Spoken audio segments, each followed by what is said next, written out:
Holy crap. People persist in doubting the evidence. Don't run and hide. Don't be afraid. Don't turn away any longer. The truth will set you free. You're listening to Jimmy Church Fade to Black on the Dark Matter Radio Network. We're turning all of our antennas towards Jimmy Church on Dark Matter Radio.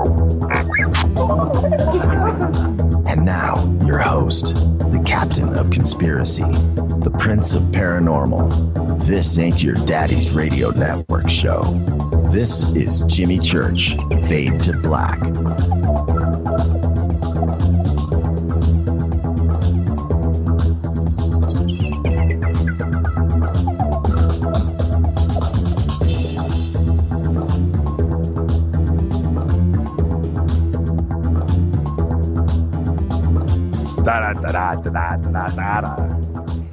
Hey.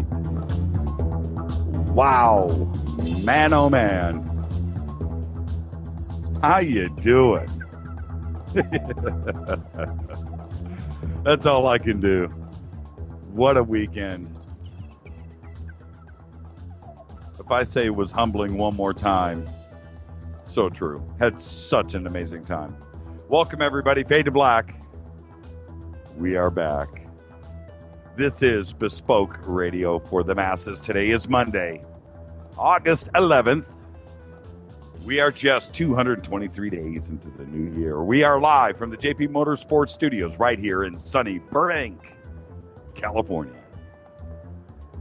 Left Joshua Tree, 110 degrees. Get to Burbank, 111. Go figure. Hotter here than it was there. For KJCR and the Dark Matter Radio Network. I'm your host, Jimmy Church. How you doing? Good to be back. Feels like we've never left. Cranked out 5 live shows last week. Got a whole week in front of us. Was so tempted to tell Keith, just run episode 1 from last year. I'm enjoying this bed. Tell you what, Fadernauts took it out of me. Took me down. They took me down. They did their best. We'll get to all of that. And, all right, let's get this show cracking. First off, look, we can't ignore, and we will be talking about this all night, I am sure, and I am cool about that, which is today, sad, the passing of Mork from Ork, Robin Williams, 63 years old. And there you go. He was a game changer. And his passing is that too. I'm completely bummed, but you know, the show must go on, and we'll talk about him all night. I have no problems with that. We come off of such a high of the weekend that we had with everybody, the Fadernaut family, the ufology community in general. Huge event out there.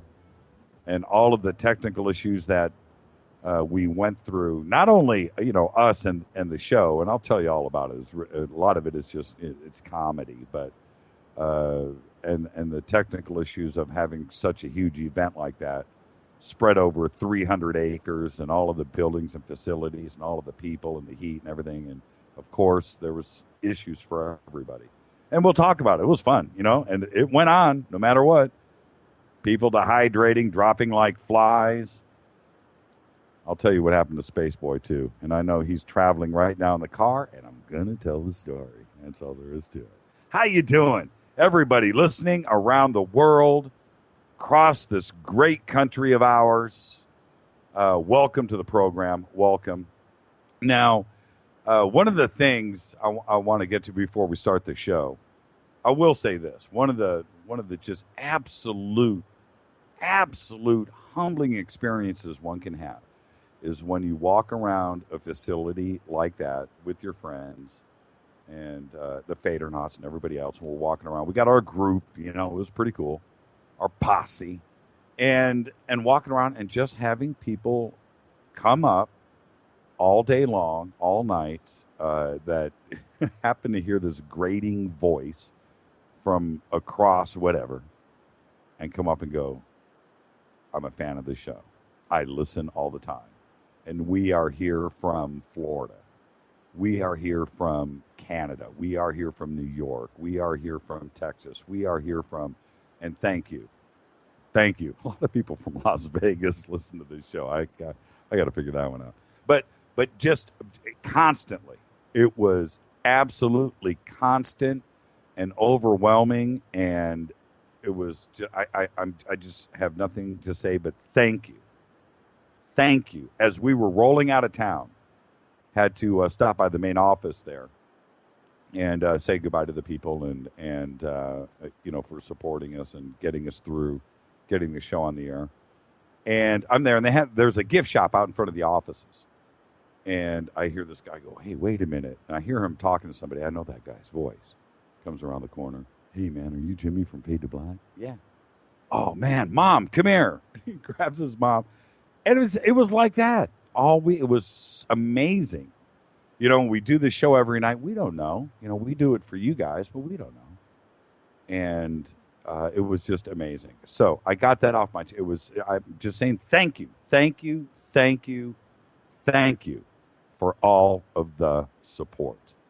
Okay? All right? Got that out of the way. Today, comedian, MMA dude, DMT smoker, Joe Rogan is 47 years old. Ex-Raspberries, solo artist too, by the way. Eric Carmen, 65 years old. Two of the great songs of all time. Go All the Way, that was the Raspberries tune. And All by Myself. There's nothing like you've just been dumped by your girlfriend. You've just been dumped by your boyfriend. And you're riding around in your car, and every station that you tune to is playing All by Myself. that song. Oh, man. All right. Twitter, @JChurchRadio. That's what you want to do. You want to hashtag DMRadioNet. Come hang out with everybody. I'm looking over a tweet deck right now. Our usual cast of characters is about halfway there. I know that people are traveling today. I'm looking at Spaceboy. Yeah, we took care of Spaceboy Friday night, and I'll tell you about that. Okay, so anyway, Twitter is @JChurchRadio, hashtag DMRadioNet. Come hang out with me tonight. I'm here. I'm hanging out in the sandbox. So is Rita. We're hanging out. All right?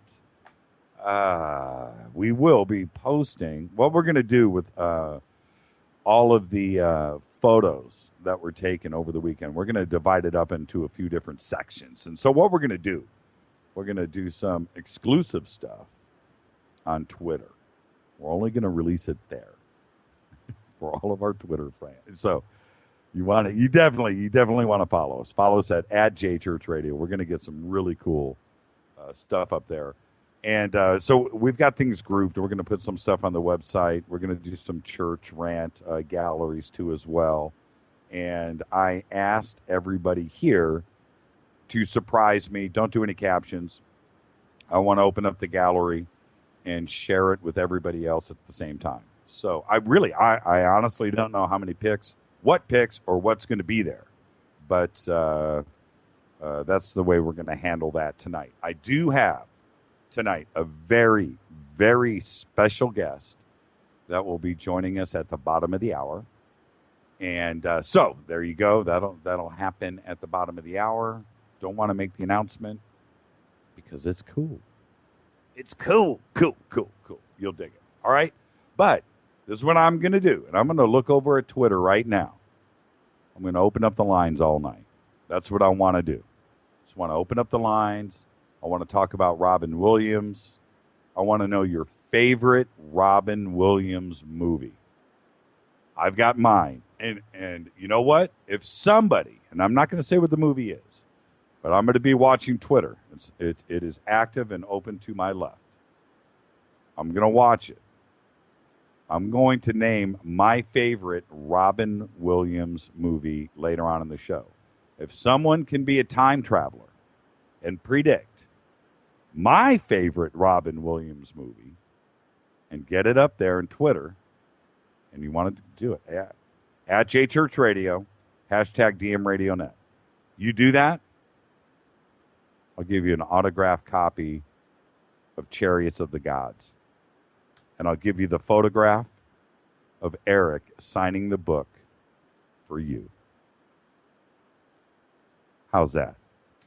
If somebody, and if nobody gets it on Twitter, then we'll do some open lines for it. Now, how's that? We have a stack of books. We went out. This is what we did. We went around and got autographed books from everybody.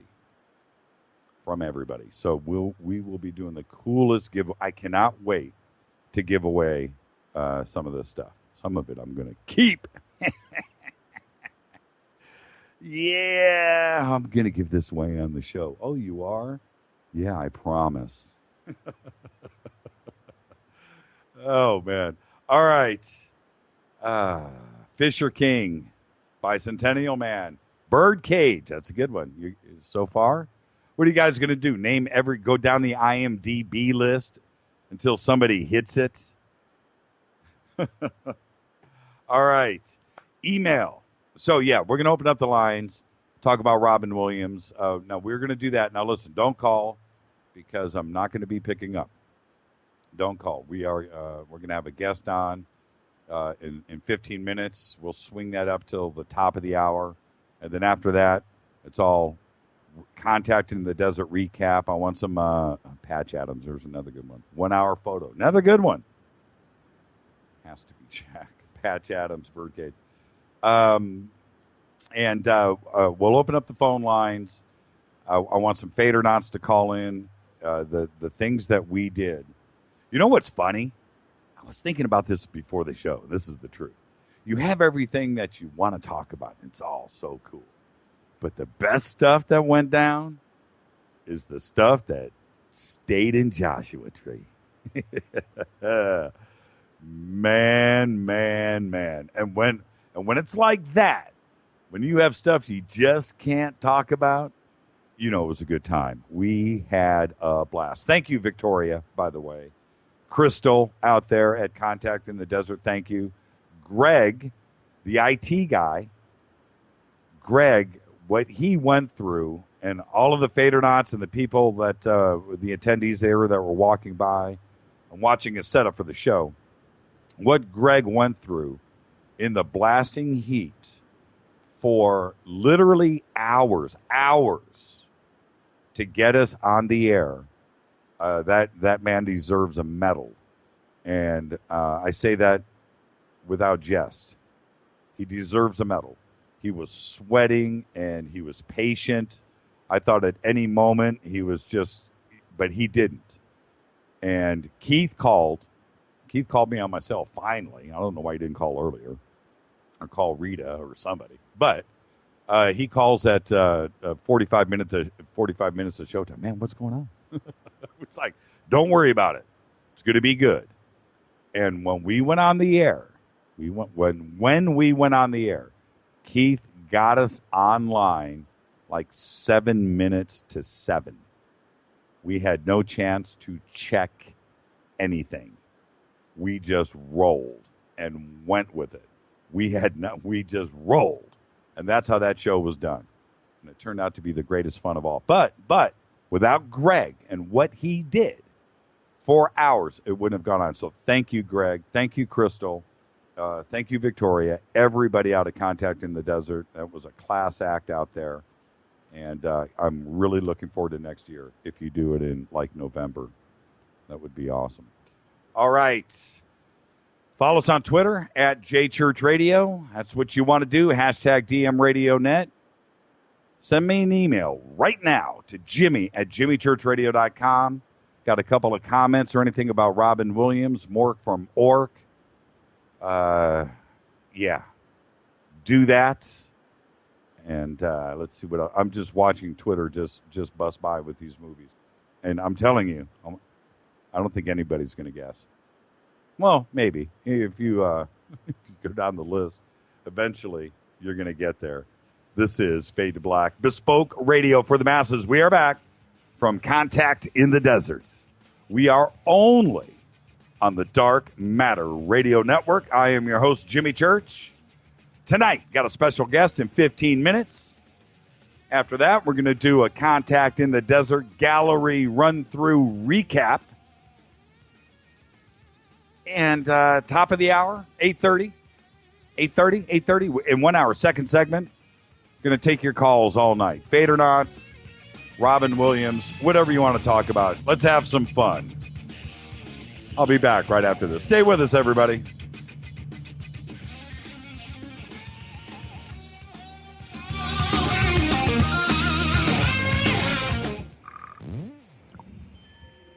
You're listening to Jimmy Church, Fade to Black on the Dark Matter Radio Network.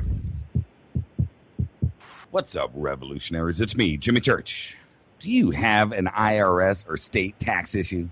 Well, I did, and I called national tax experts. My problems were fixed, done, fini, and man, I got to tell you, it was a relief. National tax experts are a recognized tax office that services clients in all 50 states. Doesn't matter where you live. Give them a call. I'm telling you, they take the time to understand each and every client's individual financial status as well as their financial goals. And that's exactly what you need, my brother, when you're taking on the evil three-letter. So, seriously, give them a call today at 1-877-909-5444. Again, 1-877-909-5444. Or go check out their website, www.nattaxexperts.com. That's NATTAXEXPERTS.com. Tell them Jimmy sent you. This is KJCR at JimmyChurchRadio.com. On the Dark Matter Radio Network.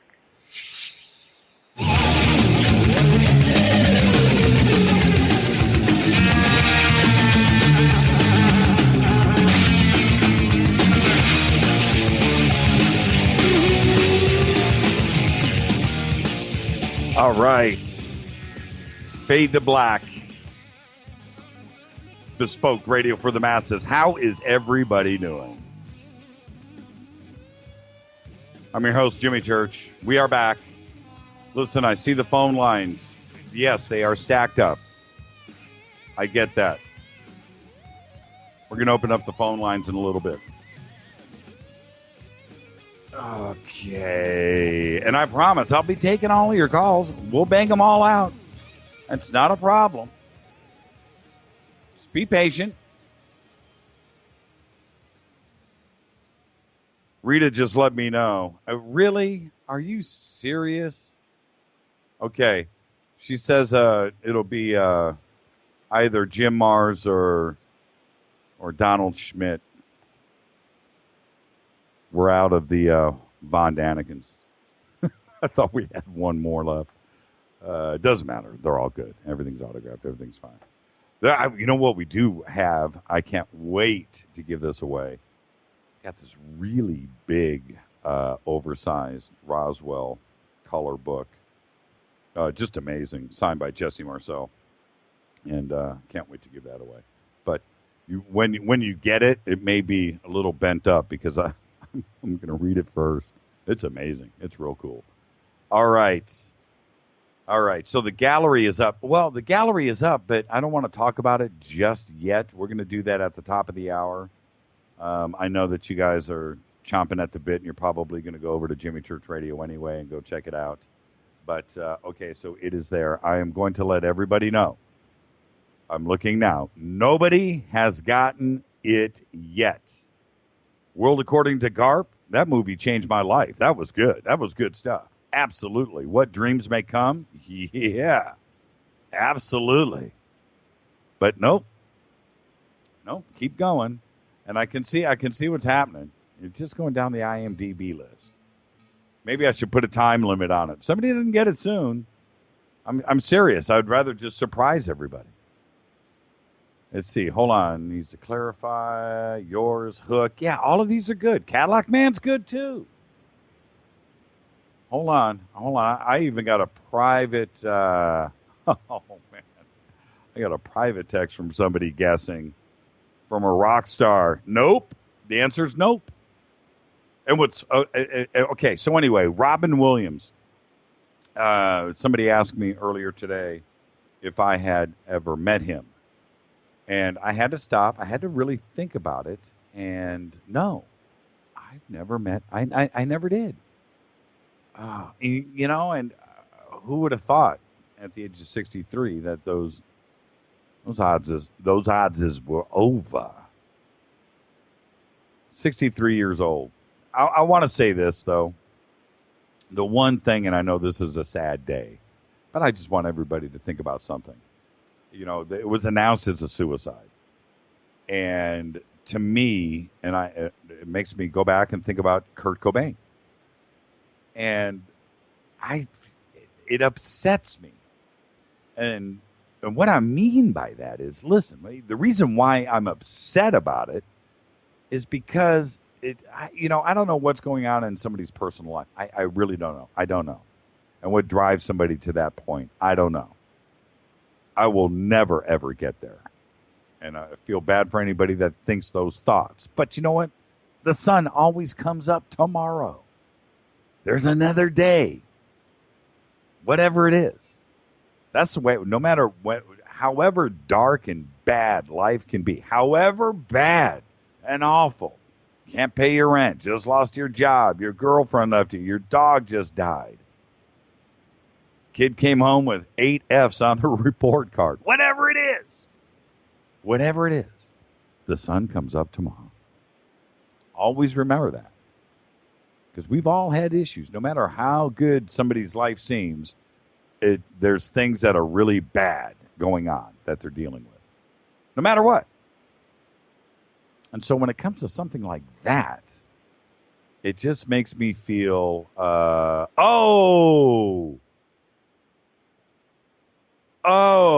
Francisco hit it. Francisco Juarez. And let me just say this right now. Just goes to show you, I pay attention to Twitter. Francisco Juarez, Club Paradise. That is my favorite Robin Williams movie. And you know what? It's also my favorite Peter O'Toole movie.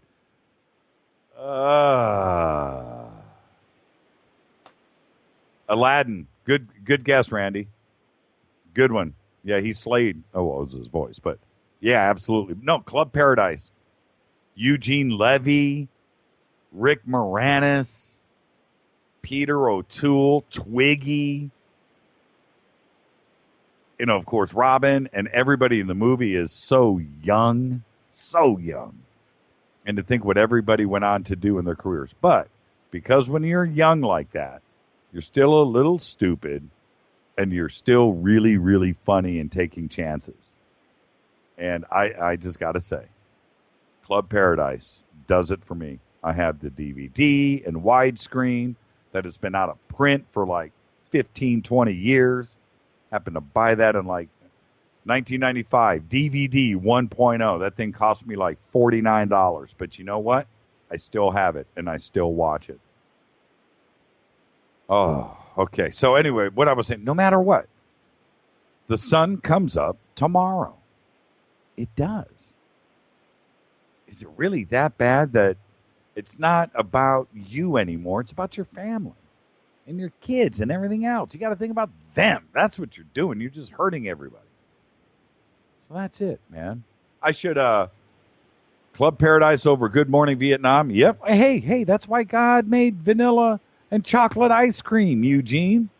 So we could all enjoy what we like. That's why.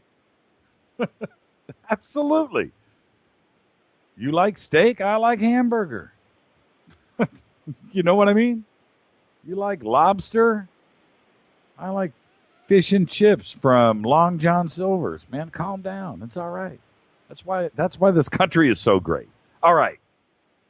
Yeah, I'm really bummed out about Robin. You know, when I was so jacked up about the show tonight, and just being able to just talk about the fun we had all weekend, and then that, you know, and it just have everybody call in and post pictures, and we were just going to talk about things. I was going to thank everybody, and then this happens.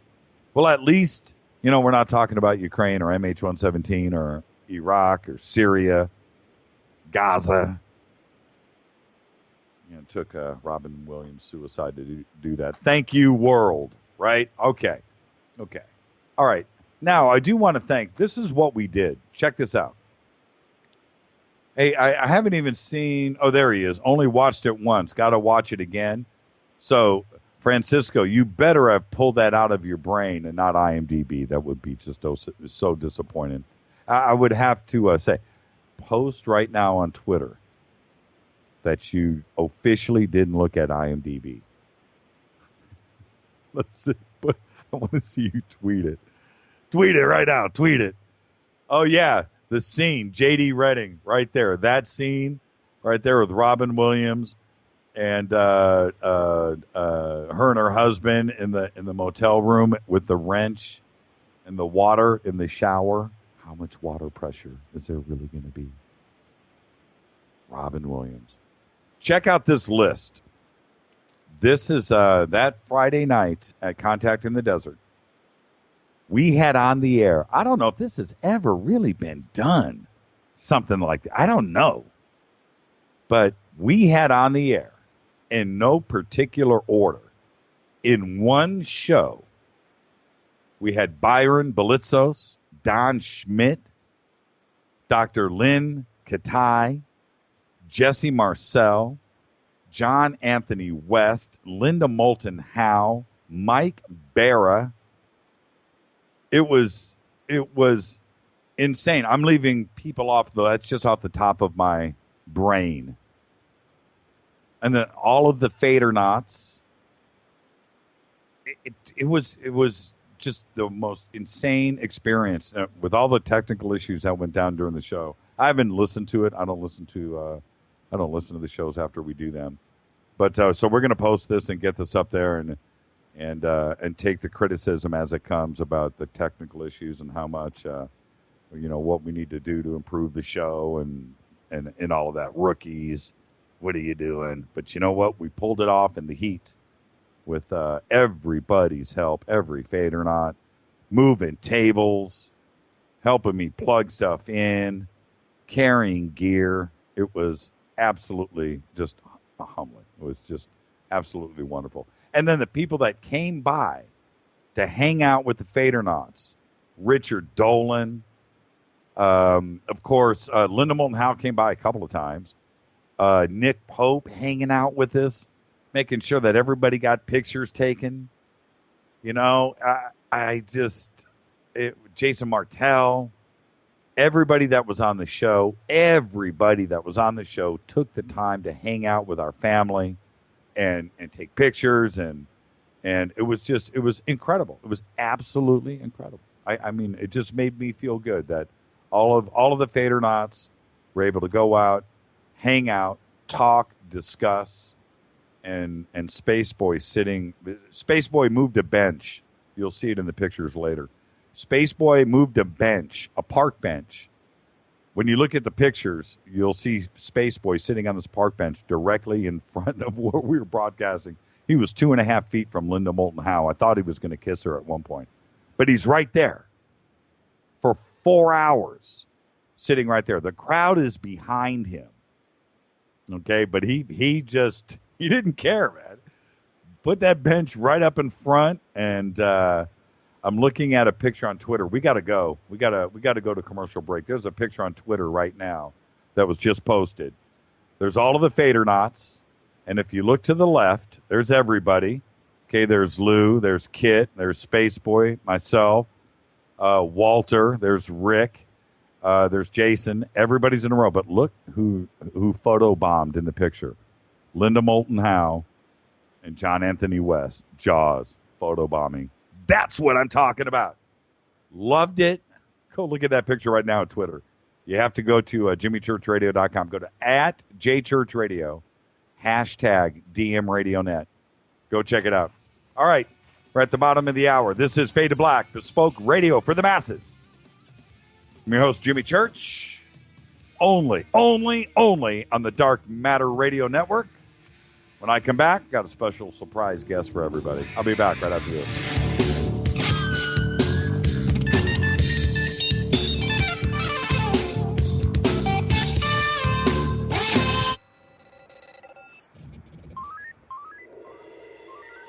Way out here, we listen to Jimmy Church on the Dark Matter Radio Network.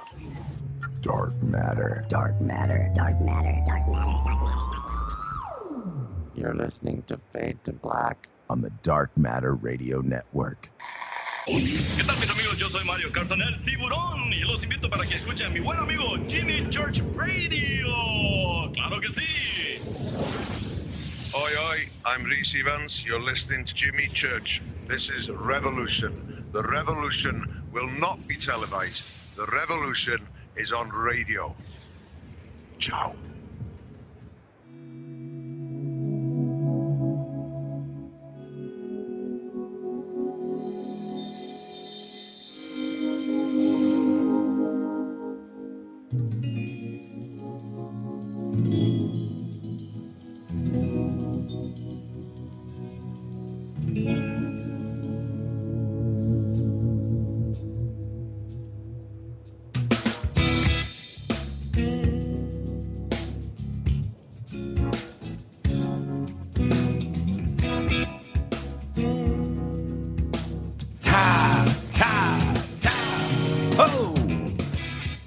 Yeah. Man, that's the greatest band in show business right there. Telling you what. Yeah, those are crazy pictures, huh? This is Fade to Black.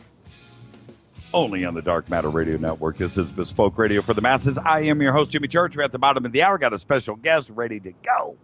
So excited. I mean, how do you top? I'm just going to bring him in right now. I'm not even going to do an intro.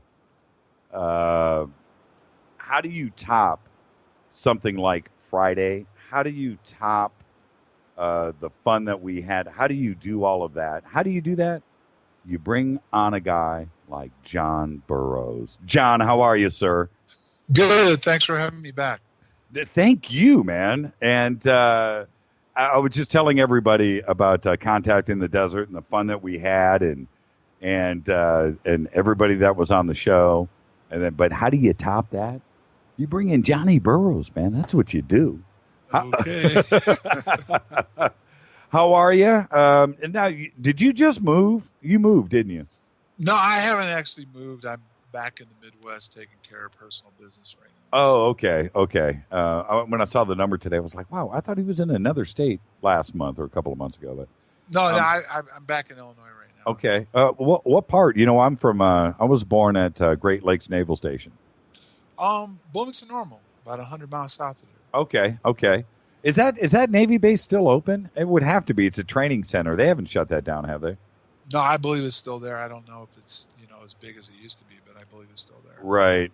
Fort Sheridan, which they were kind of almost touching the Army base that was up there. That's where we lived, but that's shut down now.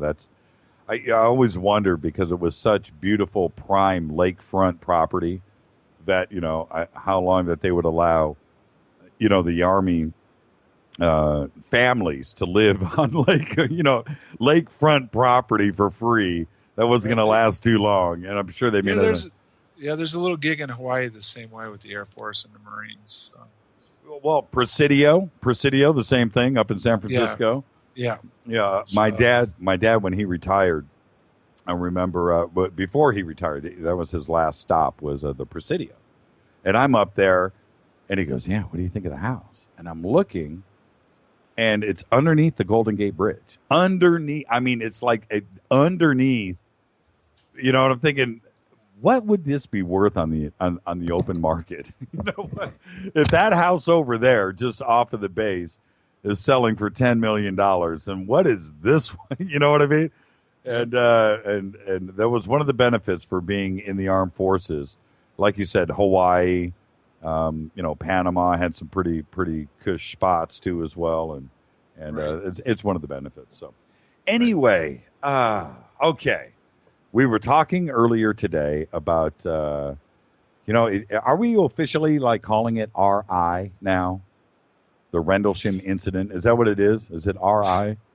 Well, that is the fact. It's kind of been changed over to that over the years. Went from, because it never really was Bentwaters in the first place, because Bentwaters was quite a bit away from where it happened. It actually happened outside the back gate of Woodbridge.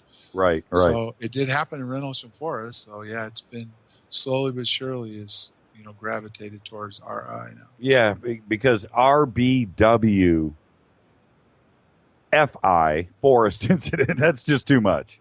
So, right. So RI Rendlesham incident. I kind of like it actually, and it's easier to type as well. So yeah, let's keep that going. What is new? What do you want to put on the table? Because you know what I want to talk about, but I'll throw it out there at you first. What is new? Well, besides, it's going to go a little bit into what we want to talk about. I think there's been 30 years plus since the incident happened. We've all had our shot overall. We just put out a book. Larry Warren and Peter Robbins put one out earlier. Georgina Bruni put something out, which was a pretty good book because she really got to a lot of people in her book. That early on, Jenny Randalls did some work with Dot Street and Brenda Butler. But what's never happened is the witnesses have never sat down together. And there's been a lot of reasons for it over the years. And I've always felt, because when I first started looking back into this about 4 years ago, one of the things I would have liked to done was get us all together. And it just became apparent at that time it wasn't going to happen for different reasons, political, whatever you want to call them. And here we are. We're still, 3-4 years have gone by, and we're still no closer to really getting to the bottom of what happened to us. And I think anyone that was directly involved, people will say, well, maybe that person wasn't there. Well, that person still was there at the base and still was involved. So where I guess I'm going with this is I think the people that had anything to do with this at all should all be given the opportunity to get together and see what we can put together. And I think that if you did that, you might get a lot of people that were even stationed there that might even show some interest in showing up. I don't know. But I think the only way we're going to work through this and get to some kind of closure or possible answer is if more of us try to work together instead of fighting each other. So I will extend the offer to you now officially on the air. I've done it off of the air. Right. To come and join everybody else out here in Los Angeles. We'll pick up the tab, of course. And I guarantee you the after party with me will be well worth the trip. But we're going to get everybody together from the top down. Larry, yourself, Peniston, Halt, and I would like to pull in a couple of other witnesses that haven't had an opportunity yet that all of you guys are in contact with that we can pull in. And I would say Monroe Neville's would be another one. Yes. Exactly. And we'll get everybody together. I will moderate, and we'll bring in a nice audience, and we will sit down and hash it out and get timelines and events and everything together. And for once and for all, I mean, seriously, we're all men here, and put this to bed. Are you in? No, I'd have no problems with it. I hope you can get everybody else to jump in too, because I really, I would like to get next to the people that were involved and have us put our story together. Now, the only thing I would suggest, and this is just me coming from what I kind of understand, I think it would be great to put it out publicly after we've all met behind the scenes first, because people are more open behind the scenes. When you're out in front of the public, if you're running a little agenda, you're going to have to stick closer to the script than if you're behind the scenes when you know it's not being recorded and you can hash things out. You get where I'm coming from? Yeah. Well, with me moderating, I don't think we have to worry about that. It's going to be free form, and it will be unscripted. You know how I do it here, John. And right. And I'm really looking forward to it. And what you need is somebody that's still objective and a little bit impartial like myself, that I don't have a book to sell. You know what I mean? And if you know what I'm saying, I'm not on. I got what you're saying. Yeah. I know. I'm not. I don't have that agenda. What I want is knowledge, friendship.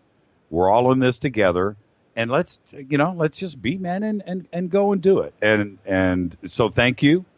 And as you know, I will always have your back, and everybody else's too. And I think that's the agenda. So we will feverishly move forward on this with Steve Murillo, and we'll put this together, and it's going to be great. So thank you. And now let's move on. Okay. And now, this is official. All right. It's official now. Yeah, right. watch the websites tomorrow. Did you hear what John said last night? So, okay. What I want, one of the things that you and I were talking about off air, and if I go a little bit too deep, you can stop me. But one of the things we were talking about off air is the Veterans Administration. Yes. And like I said, if I take it too far, I understand it's a sensitive issue. But why would the VA... This is just a crazy question. Why would the VA just lose records of you guys? How is that possible in today's society? Out of everybody, why you guys? Well, it goes. I mean, if you look at something else, if you go back to the British too, they're missing a whole set of DIS files that relate to the incident. And those are all missing. And you had Nick Pope on earlier, and he said not only were they destroyed, but they didn't even follow protocol in destroying them. Who destroyed them? So a lot of stuff has come up missing from the Rendlesham case, including the blotters, the incident reports, the DIS reports from the MOD. And then with the medical records, I mean, there is incompetency inside the VA. They were overwhelmed, and they come up with their reasons why. But this has gone past that for me, because an example, what just happened recently, I've been fighting this out with them for a good 2 years now. And Senator McCain's office got in the middle of it. Senator Kyle started and retired, and he couldn't crack it. And Senator McCain got into it. And when he first opened it up, they were kind of looking at it like, well, okay, it's maybe incompetency. We'll take a look. And the deeper they dug into this, the crazier it's gotten. I mean, the VA themselves just recently, in the last 4 months, approached the senator's office and said, hey, listen, now that you've given us this new information, which by the way wasn't new, it was already in my first claim, we want you to go ahead and have your person withdraw his appeal and file an FTC, which is a fully developed claim. It's a new thing that's been going on now where they try to fast forward it based on new information. So, and we'll let you be in the middle of it. So it won't disappear. This will all be handled. We're aware of it, So went ahead and I went down there myself, went into his office. We filled out all the paperwork to withdraw the claim, the appeal, the original appeal. We filled out all the paperwork for the FTC. And then we also, which is still pending, and they will not comment on it, and this is they're breaking the law, is I filed a FOIA request from them back in December of last year, asking specific questions about my medical records, what they had, what this and that is, and they've never answered it. Now, we did also put that in there saying, where do we stand with this FOIA that you've blown? Okay. Now, 2.5 months later, they send me a letter. And they say, we've accepted your withdrawal, your appeal, and we're not going to do any further about it. But nothing was said about the FTC claim or the FOIA. So I go right to McCain's office. They make a phone call, and they says, oh, yeah, well, the FOIA is still, we're working on it. Well, she goes, what about the FTC? I go, what FTC? And she had him put on the phone the person that she was dealing with, and he comes back and says, I don't know what's going on here. He goes, it was put in, and somebody upstairs pulled it. She goes, pulled it all? He goes, no, just the FTC part. She goes, how's that possible? That's insane. And what kind of answer is that? And it goes deeper, because the guy says, he goes, I'm going to get blamed for this. He goes, but we had nothing to do with it here. Somebody upstairs is blocking this. And so anyway, I went ahead and filed an IG complaint, a full IG complaint on this, and they're coming into it now. But what they did do was they assigned somebody that had prior military, a supervisor directly to my case. Suppose that they're working, they're not just working on that one, but they're working on it quite heavily to get caught up. And they've got a manager overseeing this particular one. Anyway, the guy in the military, first thing he comes back and says to her, calls her says, was this guy involved in some kind of special operations? And then he goes into saying, and you know something? We don't have access to all this stuff. We can't get that access. Now, we're going to try again, but we can't get to it. And the supervisor comes back and tells the aide saying, you know, this is spooky. She goes, I haven't seen anything like this in my entire career, but there's something going on with this. Hey, John, let me jump in and ask you this. Do they know about Rendlesham and your connection, or is this not spoken about at these meetings? No. The VA knows about it because the people that you're talking to right now at that moment. Yes, they do, because it was in my packet. The halt memo was in there. Oh, really? Okay. All the MOD documents were in there talking about the radiation, to include the declassified secret document that showed that we were exposed to radiation. All that stuff was in there. And not only that, but Colonel Halt wrote a letter to the VA telling them that the incident took place and what went on. So the VA is well aware of all this. And, you know, so they know about all. What about McCain's office? What do they have to say about Rendlesham? Well, that's where I want to make it clear. Okay, let's make it clear right now. Let's make this crystal clear so that I don't read tomorrow morning Senator McCain's investigating. Or me. Yeah, right. He's not.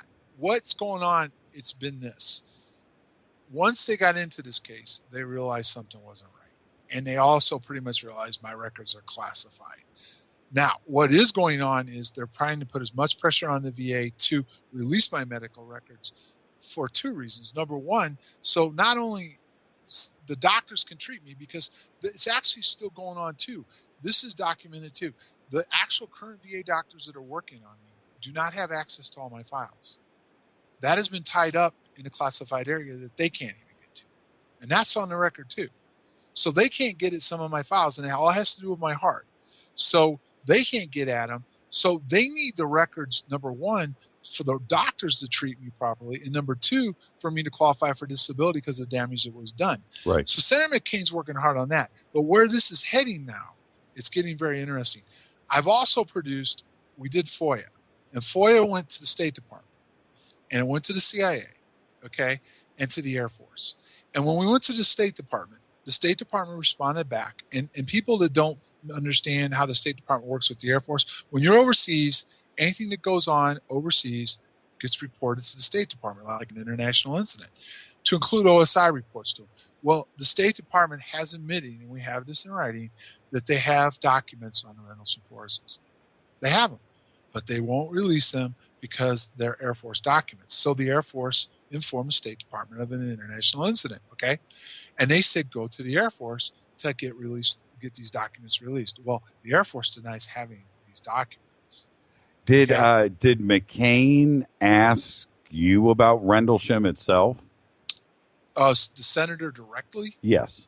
No, I didn't get that far with him. What we did talk about, which I did get a chance to talk to him, was about the classified stuff that the VA does, the files, the special operations stuff, and in my case, in one of his senior aides in Phoenix talked to me. So what they're approaching it this way, Jimmy. They're approaching it is the fact that there's no doubt in their minds that there's something going on behind the scenes and there's a cover-up going on.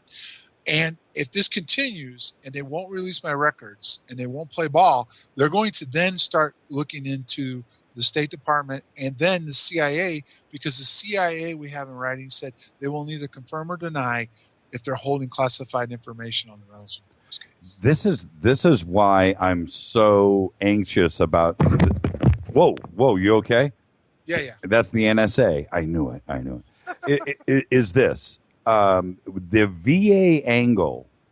Now, I know it's difficult because you're going through physical and emotional stuff right now with this, and you need the VA support. But Isn't it just strange that after all of this, that it could be the VA that moves this whole thing forward, where the documents and the disclosure of the event actually has to come forward. If they don't, it would be the VA that could be the catalyst for blowing all of this out of the water. And when you have a pit bull like McCain, in your corner, and he's out of anybody, any politician in the country, I want one guy fighting for my right to party, it would be, John McCain. No doubt about it. No doubt. But isn't it strange that it could be your issues with the VA that causes them to say, okay, why is this going on? Why is this going on? Why is this going on at every step? How are you denying this veteran, his due? And it would take this, and then suddenly Rendlesham fully gets exposed for what it is. Isn't that exciting? I know it's strange, but it could happen that way. No, it is. And trust me, if in fact the VA holds their line and won't release my medical records, and they refuse to, because if they don't have them, they can claim they can't fully develop my disability, and the doctors can't help me. Two things are going to happen. I firmly believe they will push this farther. And again, I want to be clear about this. This isn't UFO stuff. This is, why is this case being locked down, and why is it classified, and what's going on? So they have not formed an opinion on why it is, as far as, is it a UFO incident, is it an SAP, is it whatever. Right. But they're going to keep pushing this. And the second thing is, this will end up in federal court. Exactly. Because this will go to federal court on why they're holding my records. And at that point, all the witnesses, if you don't get us all in together in a stage, all the witnesses are going to be subpoenaed to come in and testify on these. It's so funny that with the issues that are going on, the issues are about something that they are denying that ever happened. That's right. The thing. Well, right. But they isn't actually that altered my DD form 214 and said I wasn't even in the Air Force when yeah, that's my point. They're trying to say that it didn't happen. Well, if it didn't happen, then why are you suppressing his records? You can't have it both ways. You can't say it didn't happen and then suppress his records. Well, why are you suppressing it? Well, because we're covering up something that didn't happen and we can't talk about it. What? Right. And you're right. It gets to the federal level and heads are going to roll. And then the exact opposite happens. All they got to do right now is just chill out and provide you with what you need. Right. And that's what's confusing my attorney and even McCain's office. It comes to the point, and this didn't come from the senator directly, but they're saying, what did you have happen to you? Yes. That is making them act in this manner. Because this last thing was over the top. When they suggested it, it was all stamped, dated, and filed. And then they came back and tried to say, well, yeah, we did get the withdrawal, and we did get the request on the follow-up on the FOIA, but we never did officially deal with the FDC. And somebody above did it. And the guy that was dealing with it down at the Phoenix level was scared to death because of everything that's going on right now, that he's going to be the fall guy for something that's clearly coming from above them. Who was the guy, who was the flight control officer? Who was in the tower that night? You're talking about the WSA tower? Yeah. Which night? Was it a different personnel each night? Well, there was different flights on duty. Our flight was the first night, and then there was a different flight on the second and third night. Now, I know the guy that was in the tower on the third night, the WSA tower, was Rick Bobo, and he's done an interview with Robert Hastings about it, and he lives in Indiana. So he talked quite a bit about what he saw over the forest and what was going on, and even the fact that somebody came up in the tower that looked like they were from OSI or somebody else while he was up there when the incident took place. There's this other, I got a bunch of email from somebody that was in Holland, ground crew on two of the F-16s, one of the two F-16s that were scrambled to Rendlesham that night, the first night. Yeah, I read that story. Yeah. So I got the email from one of the guys, and I can't really say his name right now, but we're talking about bringing him on. But his story, what was funny about his story, and I don't know what you've read versus the documentation I got in the emails, but the story, they didn't know They didn't know anything about Rendlesham. All they knew is that they scrambled a couple of jets. What they did do was talk to the two pilots when the pilots got back and listen to their story. And that's another key part to this puzzle, too. And I'm talking to a couple of other people about bringing these guys forward and chasing them down, too, as well. Another interesting piece of the puzzle. Right. Is there... I'm not... Before, I read it. I just don't understand why they would have scrambled birds from that far away. But, I'm not sure. I'd have to look on a map to see what's as close. Yeah, I did the same thing. There were two different bases that were involved, and they were west and south. It wasn't like they were on the Polish border. It wasn't. Right, and I mean, in Germany, I think would be closer, wouldn't it? No, that's kind of parallel, above and below. I mean, when you say Holland, you're almost speaking of the same place. Okay. Europe is so small. Most people think, that it's a big place, but you can drive through 10 countries sometimes in a few hours and not even know it. But I think. Well, I would like to know more. I mean, I'd love to meet the pilots. I'd love to hear all that, and stuff, and see if it makes sense and adds up. I mean, you can't have enough witnesses come forward. No, you can't. You can't. And well, listen, thank you for coming on. What have you got going on? What are you doing now? Laying low, except I'm going to be in the UK in September, on September 20th at the Woodbridge Town Center. And right now, I'm scheduled to be there, and Richard Dolan's going to be there. And we're working on trying to get Larry to open it up, so we'll see if he's going to accept it. Oh, that's what Larry. Yeah, okay. Well, let's hope he does. He'll probably roll into town with the Spain's Hell's Angels, and nothing. You know what? I'll be honest. I'm going to be so straight, and I hope Larry's listening right now. He probably is. Is this?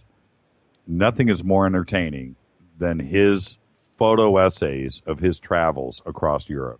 Nothing. No, that's not. And I mean, and like I said, it'd be great to have Larry open it because, he was one of the first people to get it out. I mean, the people in England started it when they heard about it the day after and they were working on it. But through his effort in the States, he got the whole story out. You know what I mean?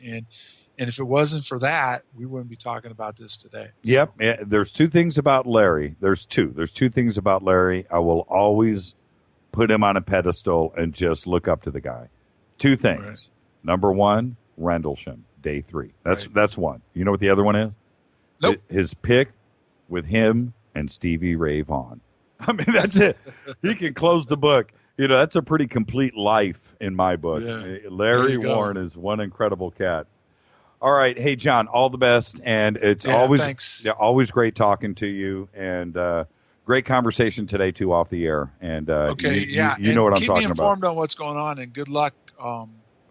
Good luck trying to get everybody in. Like I said, I'd love to be there, and I'd love to see it happen, to be honest. Yeah, no, it's got to happen. It's going to happen. Everybody has said yes, except for Halt. Did I just say that out in public? I did, didn't I? Yeah, okay, so that's it. And work on Adrian Bestenza. Bestenza's got yes. He's important for both sides too, actually. Right. So, all right, all the best, John Burroughs, and behave and be well, and we'll talk to you. All the best. Thanks. You got it. For having me on again. All the best. Bye-bye. Thanks. Bye. John Burroughs. How is that? I'm just saying.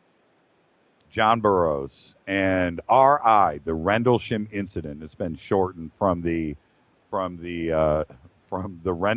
Bentwaters Woodbridge Forest incident.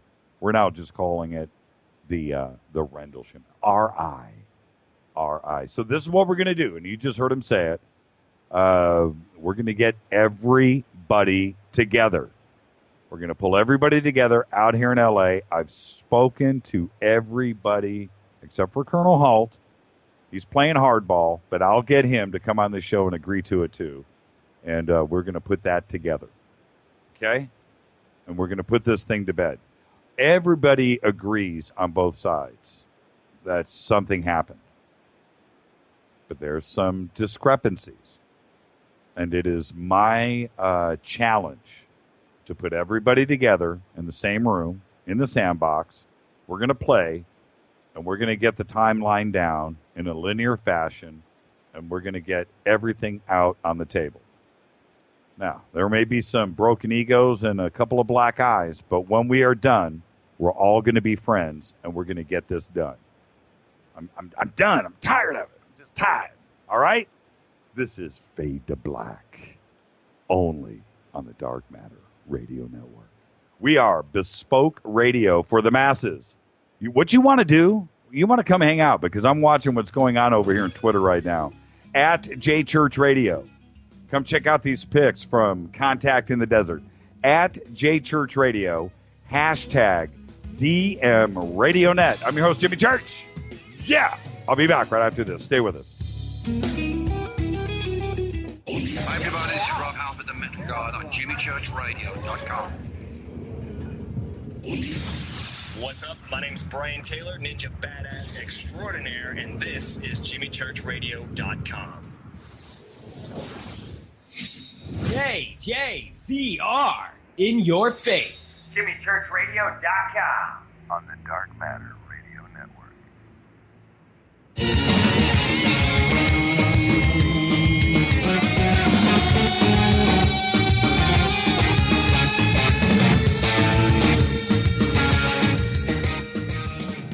All right, we're back.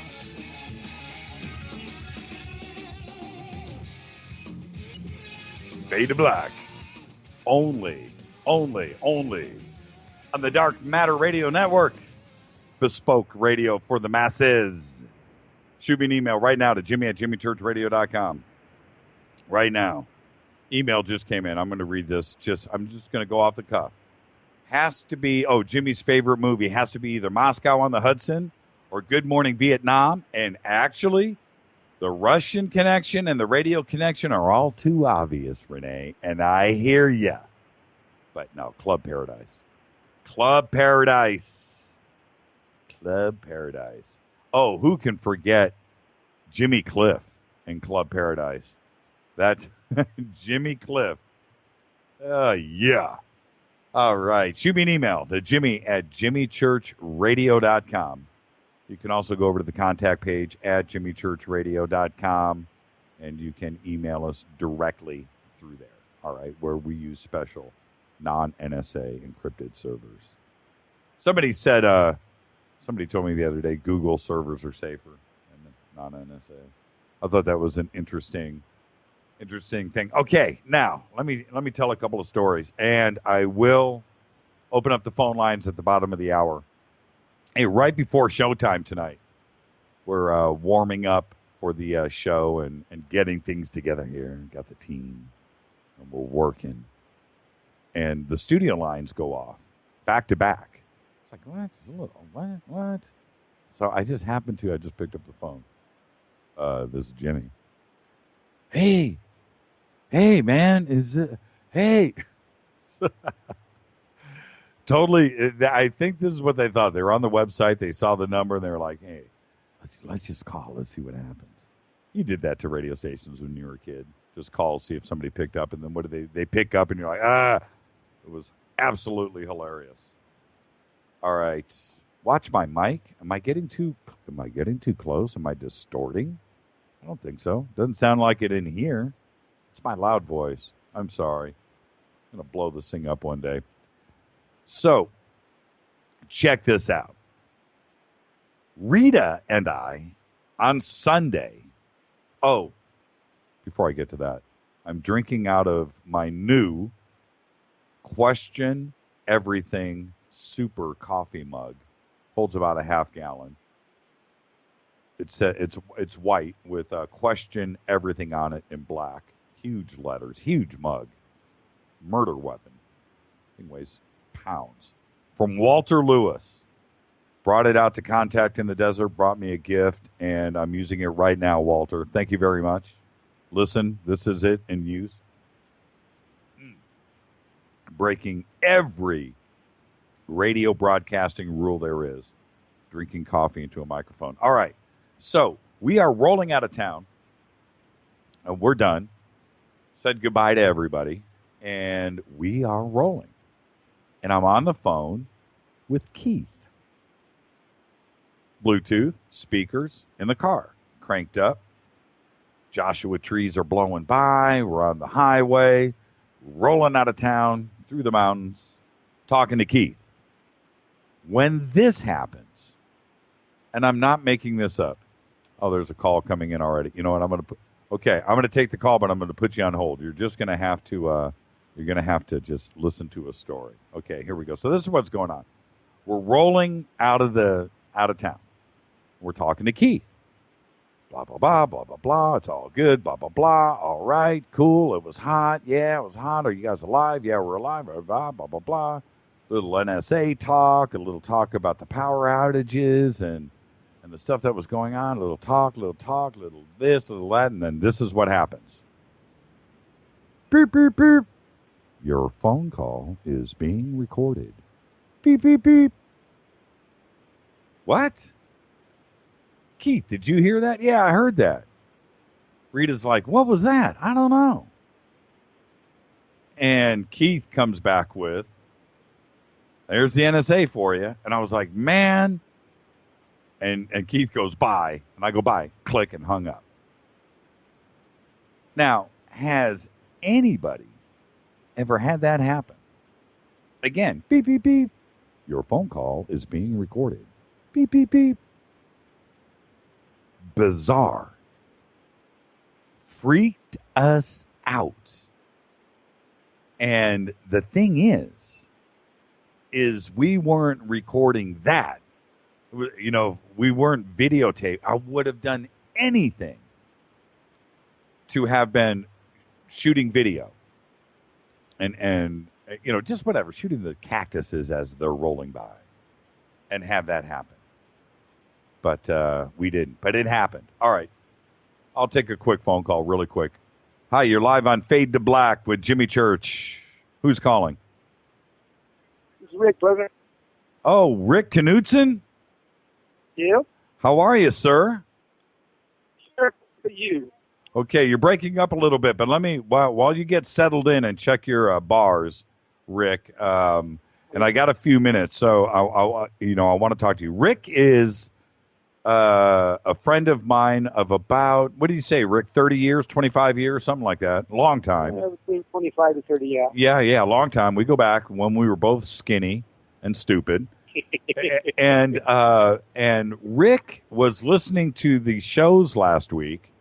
And, well, first off, tell her, you've been a friend forever, but you also were a huge fan of the sports show, and you're still upset with me about that, about changing format. So let's make that perfectly clear. But last week... I'm waiting. Well, you know what? I still managed to bring in a Kobe comment once in a while, Rick. You know, I can't let it go, But so last week, Rick was listening to our show on Thursday night with the ghost calling in, ghost calls, and he says, Jimmy, I've got a ghost story about Guitar Center. Now, this is the thing for everybody. Then I'm gonna let you tell the story. Just let me set this up real quick, Rick. Is Guitar Center in Hollywood used to be in an old building. It's called the Charlie Chan Printing Building, across the street from where Guitar Center is now. And across the street, where they are now, it used to be an old movie theater. And not only that, but the building next door was an old recording studio that goes back and back and back and back into the day of W.C. Fields and everything else. And then moving forward, it was used by Ronnie Dio. It was also used by War and Eric Burden and the Animals. And it's got a long history. I have no idea how or what went down there that we'll never, ever know about. But the movie theater part, that movie theater was there since the beginning of Hollywood. It was an old movie theater. And when Guitar Center bought that building and decided to move Guitar Center into that building, you were part of the crew that did that, and you spent the night, many nights, in that theater while the construction was going down. Now, I set the stage for you. Tell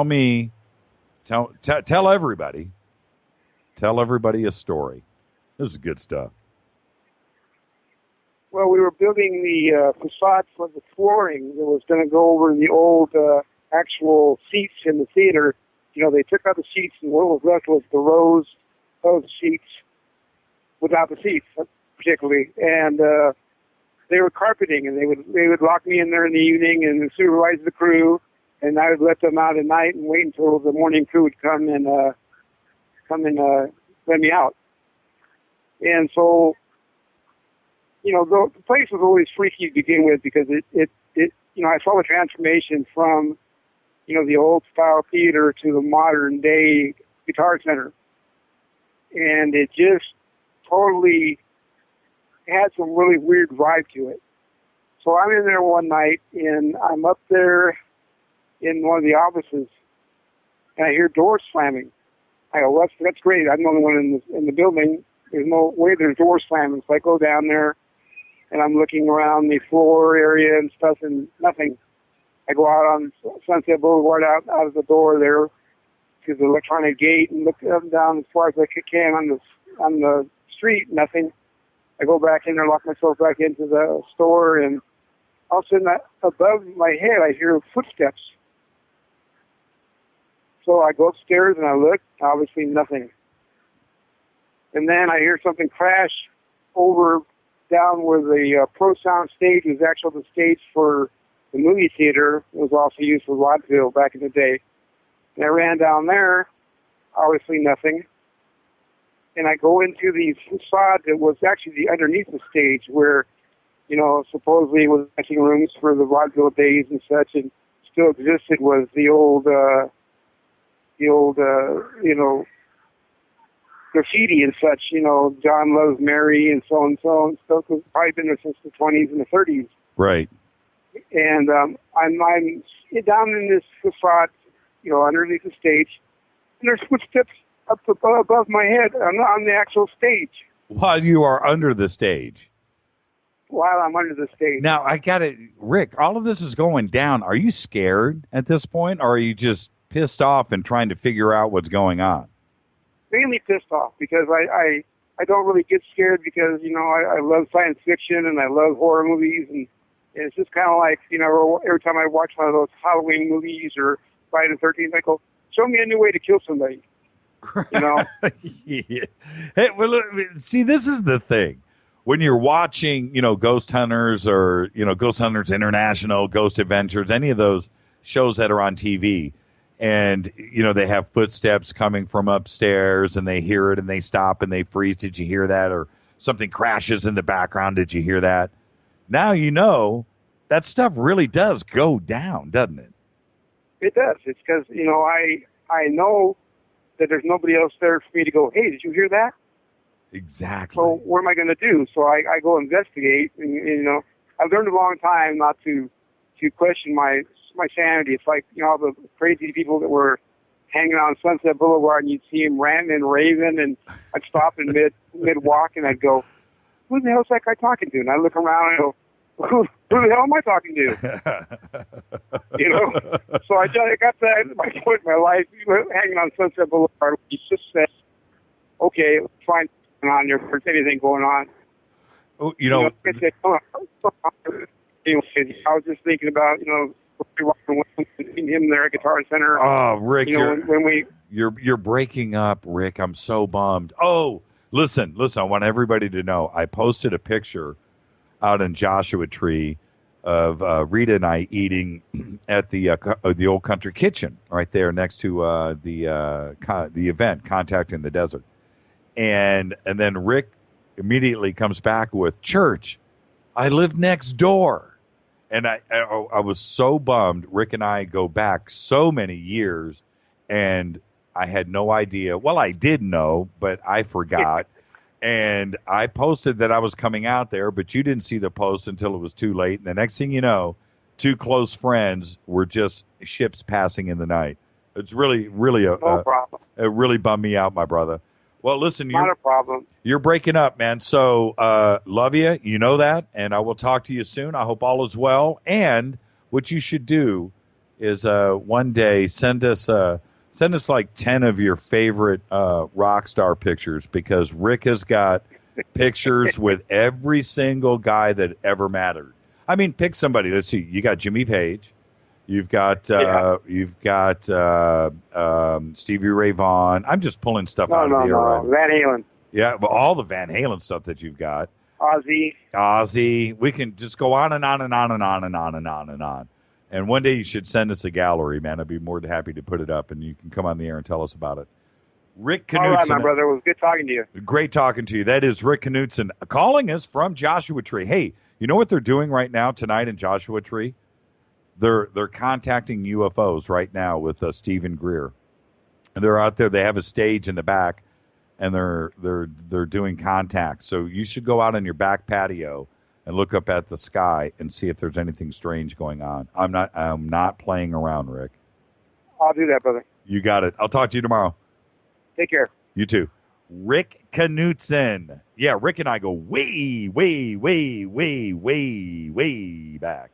That's a cool dude right there. And he was listening to the show last week, and he was busy. He couldn't call in.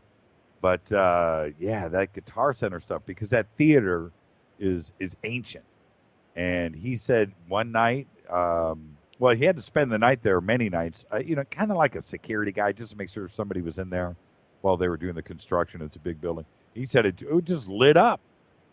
Footsteps here, footsteps there, stuff falling over, stuff crashing. He's running to one side of the building. Something's happening on the other side. He's underneath the floor. He's up in the ceiling. Footsteps crashing, getting messed with, until he said he fell asleep on a couch and woke up in the morning just freaked out. Just had to deal with it all night, and eventually just gave up and fell asleep. Just absolutely insane. All right, that's Rick Knutson. So I'm looking over. I'm going to take a break really quick. But I'm looking at everybody's comments about this this phone call. We don't know. Yeah, you're right. There's a couple of things. Who would announce? Why would they announce? I don't know. But I'm an old man. I've been doing this. Well, I'm not an old man, but I'm an older guy. And in my years on planet Earth, and all of the phone calls I have ever made in my life, I have never had, toot, toot, toot, your phone call is now being recorded. Toot, toot, toot. Nope. And I guess when it goes down, that's how it goes down. Saw another comment on Twitter. I apologize. It's flashed by. I can't scroll back and get it, so I didn't catch who said it. But why would they? Maybe they would announce it just to let you know that they know, and you should know. Maybe it was like that. Okay, I can appreciate that. It makes a lot of sense, actually. But I don't know. I really don't know. I don't know. I have no clue. And I did hang up. I thought about letting the phone call go and just talking about whatever. And just dropping CIA and NSA bombs and everything else, and just to see what would. I don't know. I really don't. I've never heard it before. I have no idea. I use an Android, by the way, and there's no capability on an Android to do that. So it didn't come from. I have no clue. None. It was bizarre. It was absolutely bizarre. All right, let's see here. Somebody just tweeted, and it just went past me. It came from Dark Matter. Fade to Black, open lines. All right, I'm getting close. So I'm going to retweet that now. I'm getting ready to open up the lines. But before we do that, what I would like to do. Oh, Walter's in the house. Walter, I got to tell you, man. Walter and Rick Sinnott, and Spaceboy, too, and his wife, Sherlyn. We stayed up really late in back. We had this little cabin on the outside of town, and we sat and talked John Teeter all night. And I gotta say, Walter, you are on top of your game. Rick Sinnott too as well, and Spaceboy too. Everybody, you're on top of your game. But they got me going, and they did it on purpose, and it was Walter's fault, man. Walter started poking at me, asking me questions, and getting me fired up, and I don't believe I stopped talking for 90 minutes. I think I took a couple of breaths.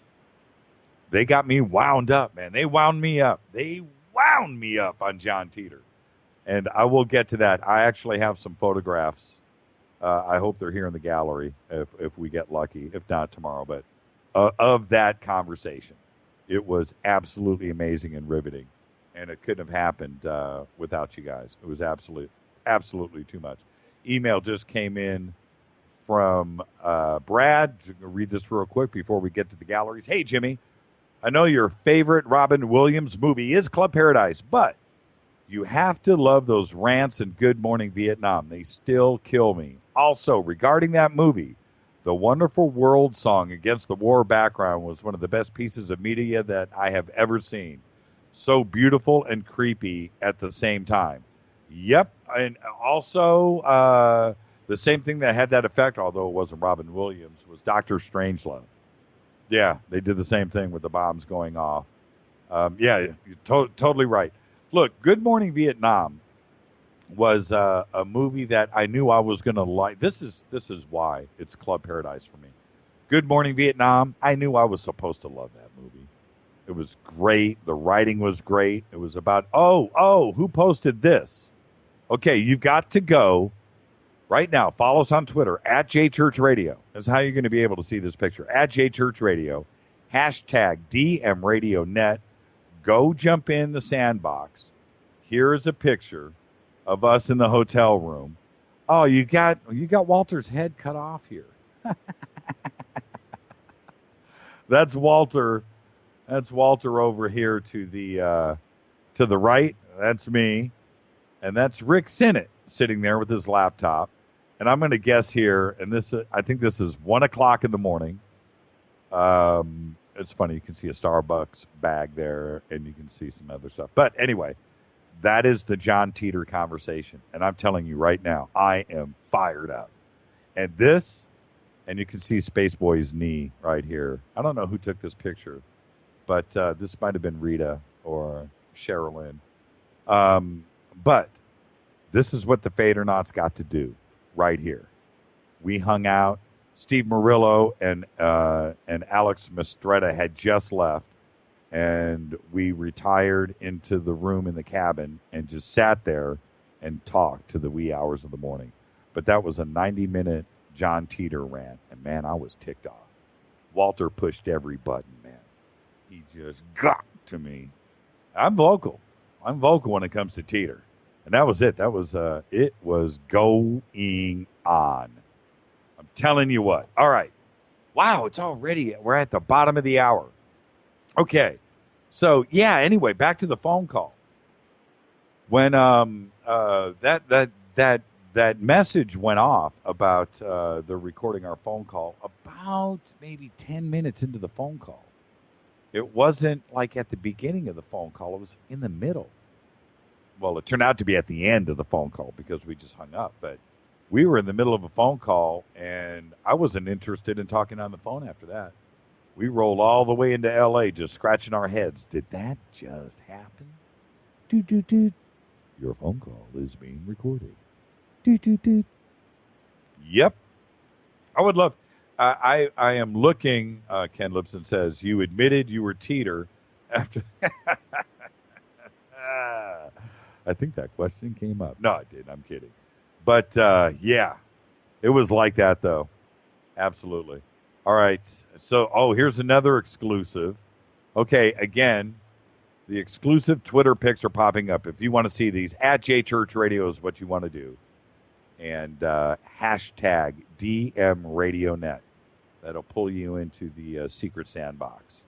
So there's Spaceboy. There's Walter. There's Walter. And what Walter is doing here, look at my hands. My hands are in the same position as the other pic.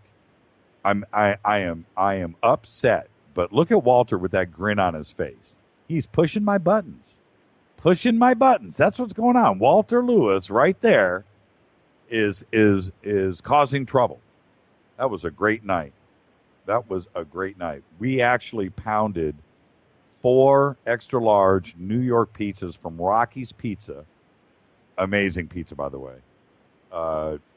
We pounded 4 pizzas and other stuff that I can't mention right here. Thank you, everybody, for making it just an absolutely wonderful time. I can't wait. There's nothing like the Fadernauts family. Nothing.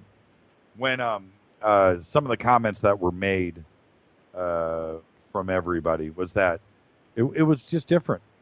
You know, we were just a family over there. Everything just felt natural out of the gate. And I felt the same way. It was really bizarre in that everybody just knew each other. We were there just getting ready to get it on, go hang out with everybody, hang out with people that think like us, and just have fun with nobody questioning anything. When I come back, I'm going to go, when I get back, I'm going to take a break. When I get back, we're going to open up the gallery over at jimmychurchradio.com, and we'll break this baby down, and I'll open up the phone lines for everybody. All right? This is Fade to Black, only on the Dark Matter Radio Network. This is Bespoke Radio for the masses. I'm your host, Jimmy Church. Shoot me an email to jimmy@jimmychurchradio.com, and also follow us on Twitter, @jchurchradio, #DMRadioNet. And you know what's really cool? I hope that right now we gained a bunch of new listeners from CITD, and they're listening for the first time tonight. Welcome. See, we're getting it on here on the Dark Matter Radio Network. Stay with us. And I listen to jimmychurchradio.com. Jimmy Church. My name is Alan, and I listen to jimmychurchradio.com. He's always giving it to you straight. jimmychurchradio.com. On the Dark Matter Radio Network. Hi, this is Rob Reiner from Anvil, and you're listening to jimmychurchradio.com. What's up? I'm Chris. What up? This is Kyle Massey, and you're listening to Jimmy Church Radio, the Revolution.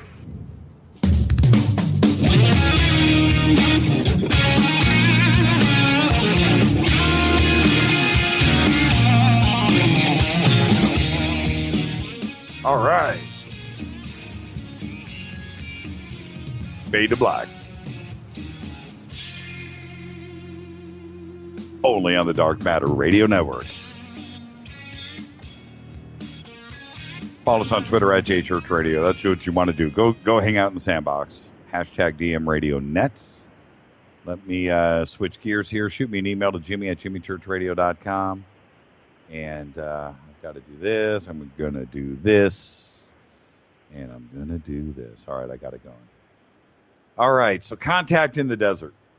This is how it went down. We got there Friday. We left L.A. at about 2 o'clock in the morning. 6 o'clock. We were up, rolled out of here, and we got there about 2 o'clock in the afternoon. And a little bit of a drive, not that big of a deal, but, there was things to do and get ready and get prepped and get out of here, make sure that we didn't forget anything and so forth. A lot of logistics involved. But we rolled in, and to our surprise, there's no parking. This place is packed. When you're driving through, the thing is, we've got a lot of pictures here. Okay, cool. Okay, so everybody go over to jimmychurchradio.com right now. There's the contact in the desert gallery. I'm looking here. 1, 2, 3, 4, 5, 6. 1, 2, 3, 4, 5, 6. We got 36 pictures here. That's good. I don't know if there's more pages behind this. I don't know what the producers have done, but okay. So here we go. So we roll into town, and the town's empty. There's not much in Joshua Tree. A couple of gas stations, a couple of pizza joints, a couple of restaurants, and that's about it. And a bunch of Joshua trees. And then you roll into 29 Palms. That's next. Joshua Tree is very small. Yucca Valley, a little bit bigger. But Joshua Tree itself, very small. There's nobody there. It's empty town. And then right there is the retreat center. It's 300 acres. And I'm looking at the cars. I'm just thinking, oh, my goodness. I'm looking at the campground and the campers and the amount of people. It's insane. And so we pull in, And luckily, we were able to bypass everything and park in the back privately next to where we ended up broadcasting from. Okay? So, first day, 100-something degrees. It was hot. I mean, it was really, really warm. And we started setting up. Now, there was things that were going on that were, it was already against the grain. I thought that we were fully prepared, but we did the best that we could. First issues were, it's such a large event with so many buildings spread across everything, that getting into their computer network, which was hardwired, none of that was the issue, but there was a lot of things going on at the same time. Their IT guy sat and worked at this forever, and I'll go over that. We've got a lot of pictures here to talk about. They're all fun. But anyway, we eventually went on without a hitch, sort of. But walking around while we were standing there, I mean, we're just hanging out, and everybody is just walking by. And, you know, we had to book everybody for the show. We talked to people for the show, and so, but everybody's just walking by. And what was great is the Fadernauts, all of us, were there. Kit, Space Boy, his wife Cheryl Lynn, Walter, Jason, Rick, Lou, we're all there.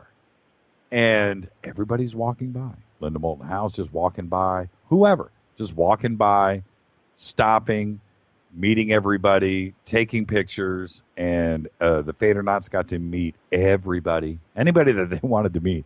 The only guy that was elusive, not his fault, but we just never seemed to chase him down, was Michael Tellinger.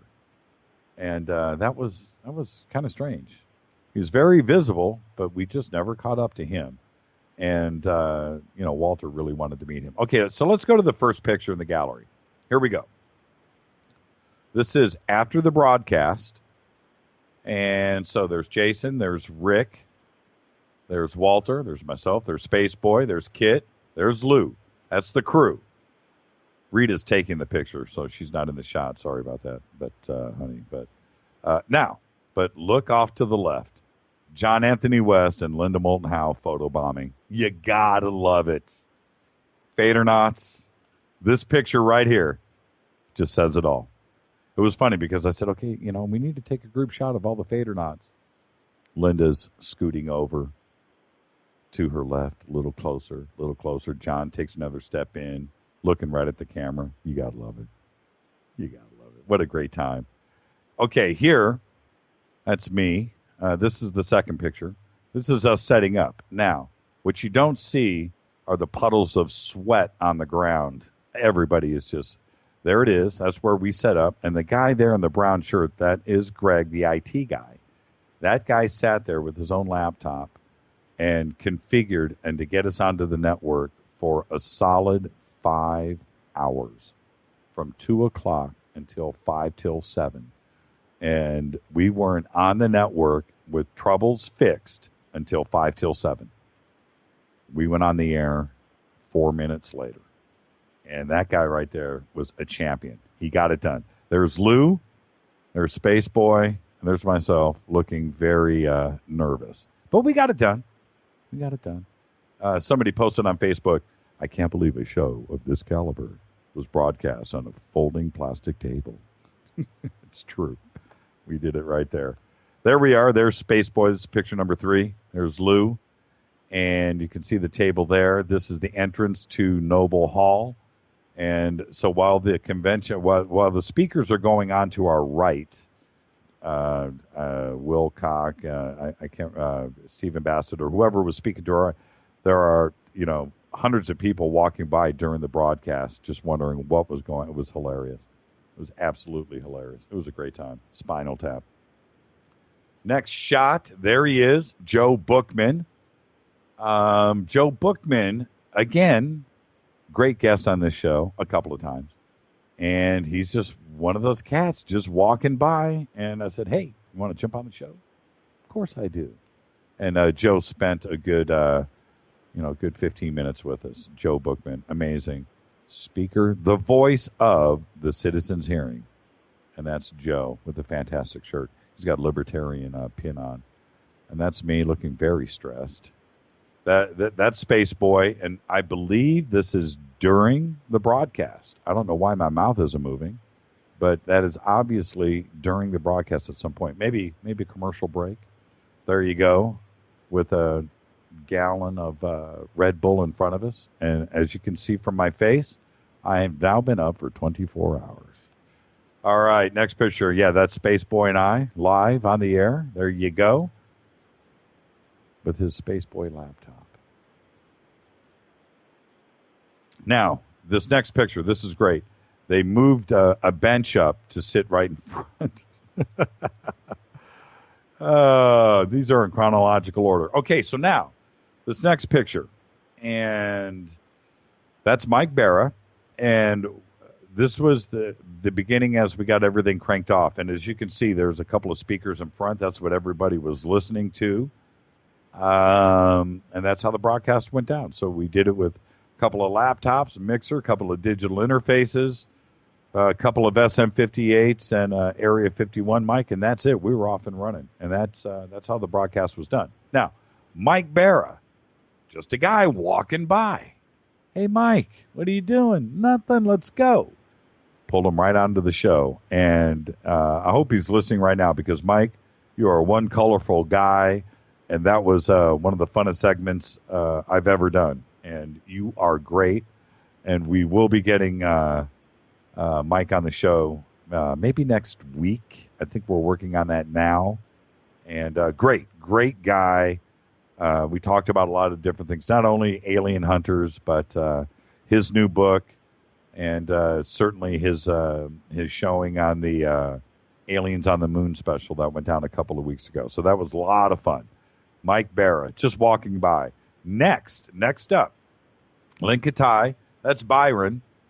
It's Byron Belitzos, and he's got one of the books that he's got out right now is Discovery of Atlantis. He's publishing that. He's got some really good Gobekli Tepe stuff out that he's publishing. Great conversation with Byron, but there is Dr. Lynn Katai. And she came by, and right after Mike, and we sat with her for probably, again, 15 minutes or more, and it was just a great conversation. And then, the Fadernauts and everybody got to hang out and meet everybody as they were rolling on by. And next up, let's see here. Oh, yeah, there's Lynn and Byron. She's great, very colorful. And then, right after, it was really funny because Lynn is getting up. We're in commercial break, and who walks up but Don Schmidt and Jesse Marcel. And so before the commercial ended, we had to get these guys seated and bring them on the air. It was awesome. Absolutely awesome. And I will say this, Don Schmidt is the best dressed guy in ufology. That guy can dress. I want you to look what he's wearing. It's 115 degrees. The sun is down. It's 8:30. It's dark outside. It's 110 degrees. There's Don with his suit on, tie up, shirt buttoned, hair perfect, looking great, doesn't break a sweat. I don't know how he does it. Man, he's got an endorsement deal with a hair products company because that stuff didn't even move. Great hair. Anyway, great conversation. And one of the things with him and Jesse, because it's very important to discuss, which is this. Roswell was 1947. That goes without saying. That's 70 years ago now. And the witnesses are all passing away. Don has made it his mission to document and get everything, recorded and saved and backed up for the future, for history's sake. And that's his mission. And the gentleman to his left, Jesse Marcel, he is nobility. And you know what I'm talking about.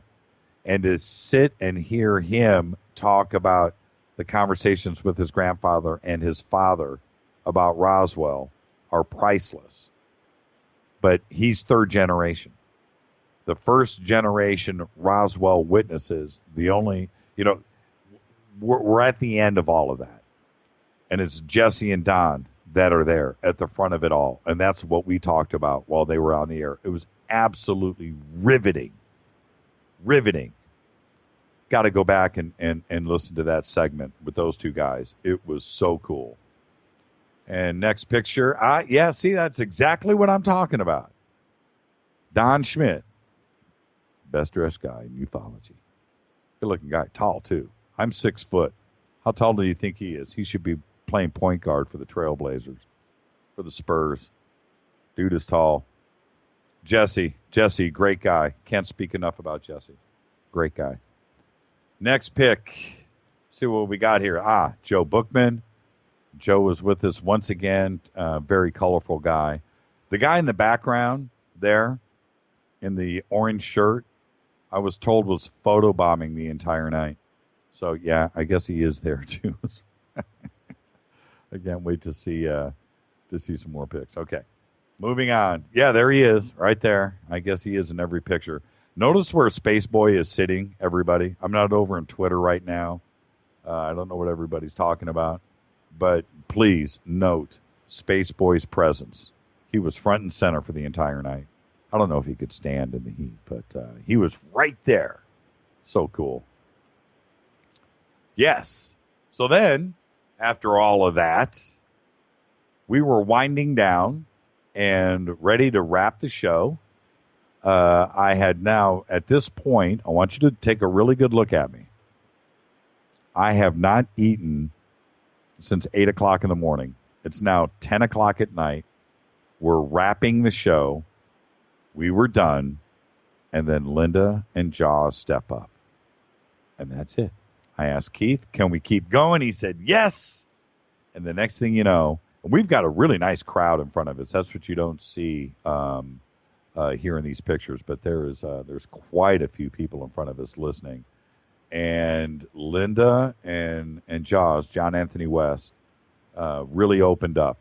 It was absolutely amazing to see how passionate they were. We talked about Göbekli Tepe, and they were it was just, I don't know if it's late at night, if it's the heat, if they were just comfortable, but it got very, very colorful and very passionate. And to have these two legends sitting there so passionate at 10 o'clock at night.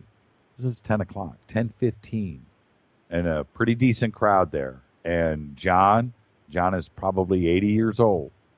And Linda, I'm not sure, but very, very, very, very passionate. I can't wait to get the show posted again. And look at the photo bomber. This is the next shot. There it is. He is photobombing. Wonder who that guy is. Does anybody know? If anybody knows who that guy is in the background, please let me know. Look at John Anthony West. Great. Oh, that's is that one of the Is that one of the contest winners right there? Somebody let me know. Talking to Linda. Going to the next shot. There's Space Boy. He looks like he has died and gone to heaven with Linda Moulton Howe. So then after all of this guy shows up. Jim Mars. We are now, it's like 10:45, 4-hour broadcast. We're done. And Jim Mars steps up. Am I too late? Come on, Jimmy, can we go back on the air? I almost called Keith and interrupt the broadcast to bring Jim back on. We were already halfway torn down, but I would have done it for him. What a cool guy. But the best thing about Jim, I'm wondering what I'm looking at here. I'm counting 2, looking at the sky. I have no idea. He looks bewildered, too. But Jim Mars came down, took pictures, hung out with us, with all of the Fadernauts, and that right there is a gentleman. Really cool guy. Thank you, Jim Mars. Moving on.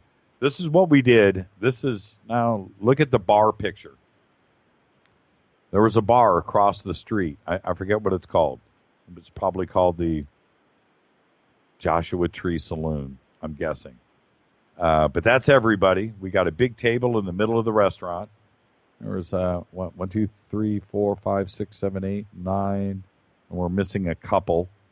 So we probably had a dozen of us there. We closed the joint. But there's Lou Sheehan in the front. Behind him, this is on the left. There's Walter. There's Rita. There's myself. And then that's Rick Sinnott standing up to the left. In the front, that's Jason. That's Daniela. Behind him, she's a guitar painter, by the way. She's absolutely an amazing artist. There's Space Boy. Who is missing here? Kit is missing. And somebody else. Anyway, but this is the beginning of the night. What I want you to notice, though, all the way down at the end of the table, there's a stage. There's a DJ. You see his little DJ booth. They did karaoke down there. I was going to say rock and roll karaoke. They did a little bit of everything. But they brought the lights down. That stage got lit up. And we covered that table full of food and drinks. And we closed this joint like 3 hours later. Absolutely great time. Karaoke in Joshua Tree. What a great time. Next picture. Oh, there's Dolan. This is the next day. This is on Saturday. Obviously, I'm showered and rested, and I look like a different guy. So there you go. So does Richard. Look at Richard.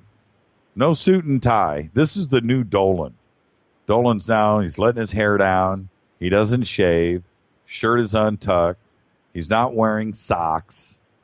That is one cool guy. That is one cool cat. And what a great weekend. Thanks, Richard. And again, he hung out with everybody. He was there all day with us. Yeah, there he is again. We kept bumping into each other. That was the funny thing. It started to get a little bit old. You can only say hi to somebody so many times. Okay, next. I want to get to some fun stuff. Steve Murillo and Alex Mistretta. So for everybody that listens to these guys on the show all the time, now you can see the face. That is Steve Murillo, director of UPARS. Also was director of MUFON for 13 years here in Los Angeles. And then that's Alex Mistretta, author of The Presence, and also was a MUFON technical guy for, 15, 20 years, long time. But these two guys are my cats right there. Also, I want you to notice their clothes. In a couple of pictures later, you're going to see Steve wearing Alex's blue shirt. Alex is going to be in Steve's tan shirt, and they switch pants. I don't know how it happened, but it's a mystery. Next picture. There he is, Alejandro Rojas, looking really good. Alejandro, never looked better, huh? Look at him. Skinny guy.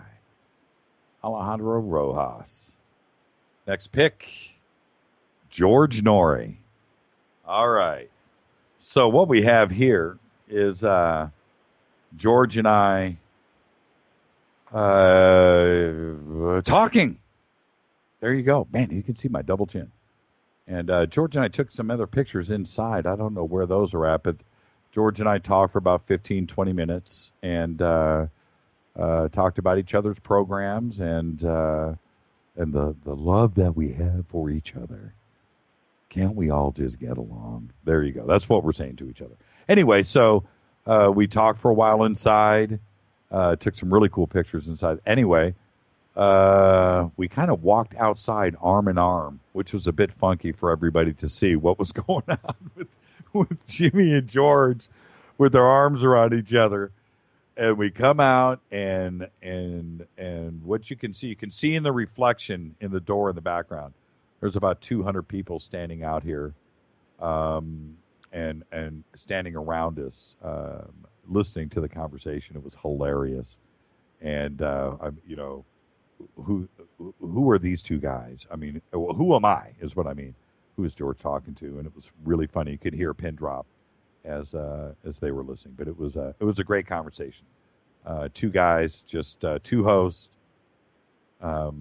literally saying, you know what, it's great. We respect each other. And thank you and thank you. So that's what that was. There's George and I inside. This is before we went out. And there you go. Okay. Can't we all just get along? That's what I'm saying.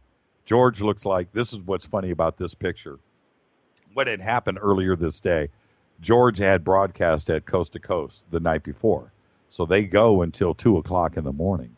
Then George has got to drive after, so they end the show at 2. I'm assuming by the time George wraps and gets done and gets out of the Clear Channel building there on Sepulveda and Ventura, you get down to your car and then out and then onto the freeway and start heading to Joshua Tree. It was probably 3 in the morning. Well, that means he didn't get to Joshua Tree till I don't know when. Maybe he left the show early. I don't know. I didn't listen. But anyway, then that morning at 8:30 in the morning, he's up introducing Jason Martell and Giorgio Tsoukalos at 8:30 in the morning. So that picture, you're looking at George Norrie, trooper, because I know he was on the air the night before after we were. So I know he was tired. But he hung in there. We heard his whole presentation. So there you go. So there's Norrie in church. Can't we all just get along? Can't we? There he is, Nick Pope. Nick Pope, Chipper. And it was here also that Nick said, let's do the Rendlesham gathering. Let's get everybody together. I'll help you out. You have my backing on this, and let's get this together. Next pick, Jason Martell. This is Jason coming out to meet all of the Fadernauts. And I didn't realize also how tall Jason is. Jason is a tall drink of water right there. So Jason comes out, also uses really fine hair products. Jason comes out to meet everybody, and I hope I got a shot. No, I don't. Okay. We'll post those on Twitter. Last pick. Is it the last one? I don't know. This is back in the hotel room again. It's not it's a cabin. I was saying it's a room. It's a very nice place, and they treated us really well.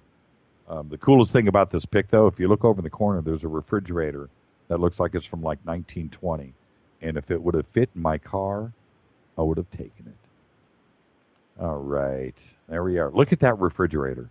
Forget about Walter. Forget about Space Boy. Look at that refrigerator. Thing was badass. All right. There's Jesse Marcel the next day. Okay. Tsoukalos. And you know what? This solves all the rumors. Everybody, look at the Tsoukalos pic. He didn't cut his hair. The big rumor was Giorgio cut his hair. He's a different guy. He said, no. Look at that. How does he do it? Look at my hairline. Look at his. That is just absolutely whack. Hey, Ree, I'm going to do this on the next show. I think for Halloween, I'm going to be Tsoukalos. But there's Giorgio. And let's see what else we got. Marshall Klarfeld. And again, great guy. Awesome. Moving on. Okay. This may be the last pick. I don't know. We'll keep moving. But I had interviewed this gentleman, Eric Von Daniken, 2 weeks ago. And he said at the end of the interview that he's 80 years old and he still smokes. And I said, really? I said, well, at Contact in the Desert, let's have a smoke together. And he said, absolutely. So they invited Rita and I over to his cabin. Very nice place, by the way. And invited us over one-on-one where we sat on the patio and smoked cigarettes. And look at that picture. That says it all. That's $1 million shot. And that was the end of the weekend. And also, after this, we rode in the golf cart with Eric, Rita, and I back to the venue. And here we are. There you go. There's Eric signing the books for all the Fadernauts. We rode. Oh, it's not here. Okay. We've got to post that picture. We'll make that one exclusive. It's me photobombing Eric on the golf cart as we're riding back. It's absolutely incredible pic. So there you go. That is our trip to Contact in the Desert. The stuff that we can show you publicly. It was a great time. Again, I just want to thank everybody for opening up your arms, taking us in. The Fadernaut family, the Fade to Black family treated us great. everybody on every front. Again, Victoria, Crystal, Greg, you guys were just absolutely awesome. I'd like to thank Roland also with Eric Von Daniken for everything that you did too as well. Amazing time and amazing trip. What we wanted to make sure was that the Fadernaut family and Fade to Black had a great time. And it was really cool to be out there in force and to have everybody just when I say that, what I mean is united. Not Fade to Black, but Contact in the Desert. Everybody out there, everybody wanted to talk, to each other, to everybody. To see this going down everywhere you walked, just the friendliness, the open atmosphere, and the way that everybody treated each other, everybody saying hello, good morning, how are you, where are you from, every time you turn the corner. That's what was going on. Complete strangers by the thousands like that. It was absolutely incredible. And but on Saturday, the power went out. The power went out all day. 110 degrees, 100 degrees, 105, whatever. Insanely hot. And these venues that are holding 200, 300 people, the one main hall probably holds 300 to 500. No air conditioning, no audio, no video, no nothing. And the presenters, I went in and I watched Michael Tellinger get up there for 3 hours with no PA system, 500 people, standing room only, no air, no circulation, people fanning each other. It looked like a Southern Baptist church in July. It was absolutely insane. But everybody got through it and got it done. Victoria and everybody out there kept everybody hydrated, made sure that there was water available all over the place. All day, there was never a shortage or a want by anybody. But yeah, the power went out. It went out all day and all night. It didn't come back. And for them to be able to make sure that there were PA systems running and by batteries, I don't know how they got it done. We went into Richard Dolan's seminar, Steve and Rita and I and Alex Mastretta. We go in to catch his. He's got a little battery-powered amp, and they got a little battery-powered video camera.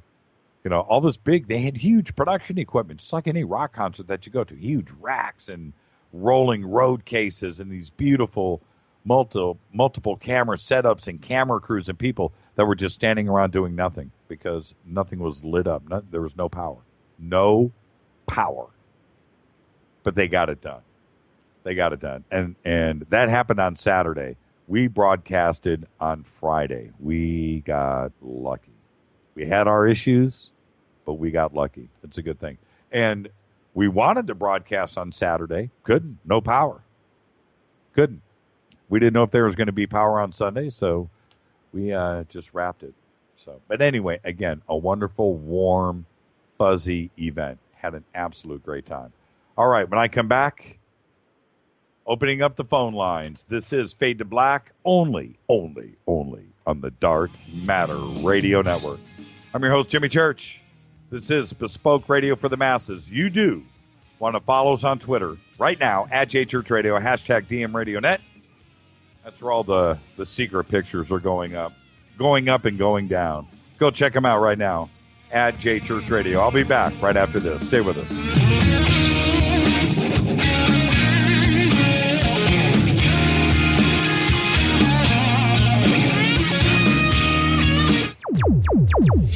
Despite popular opinion, reading a book will not make you smarter.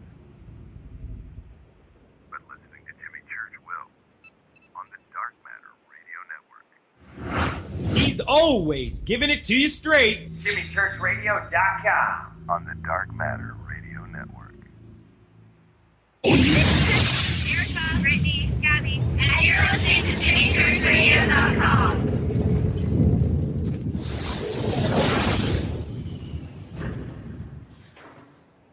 This is KJCR at JimmyChurchRadio.com. On the Dark Matter Radio Network.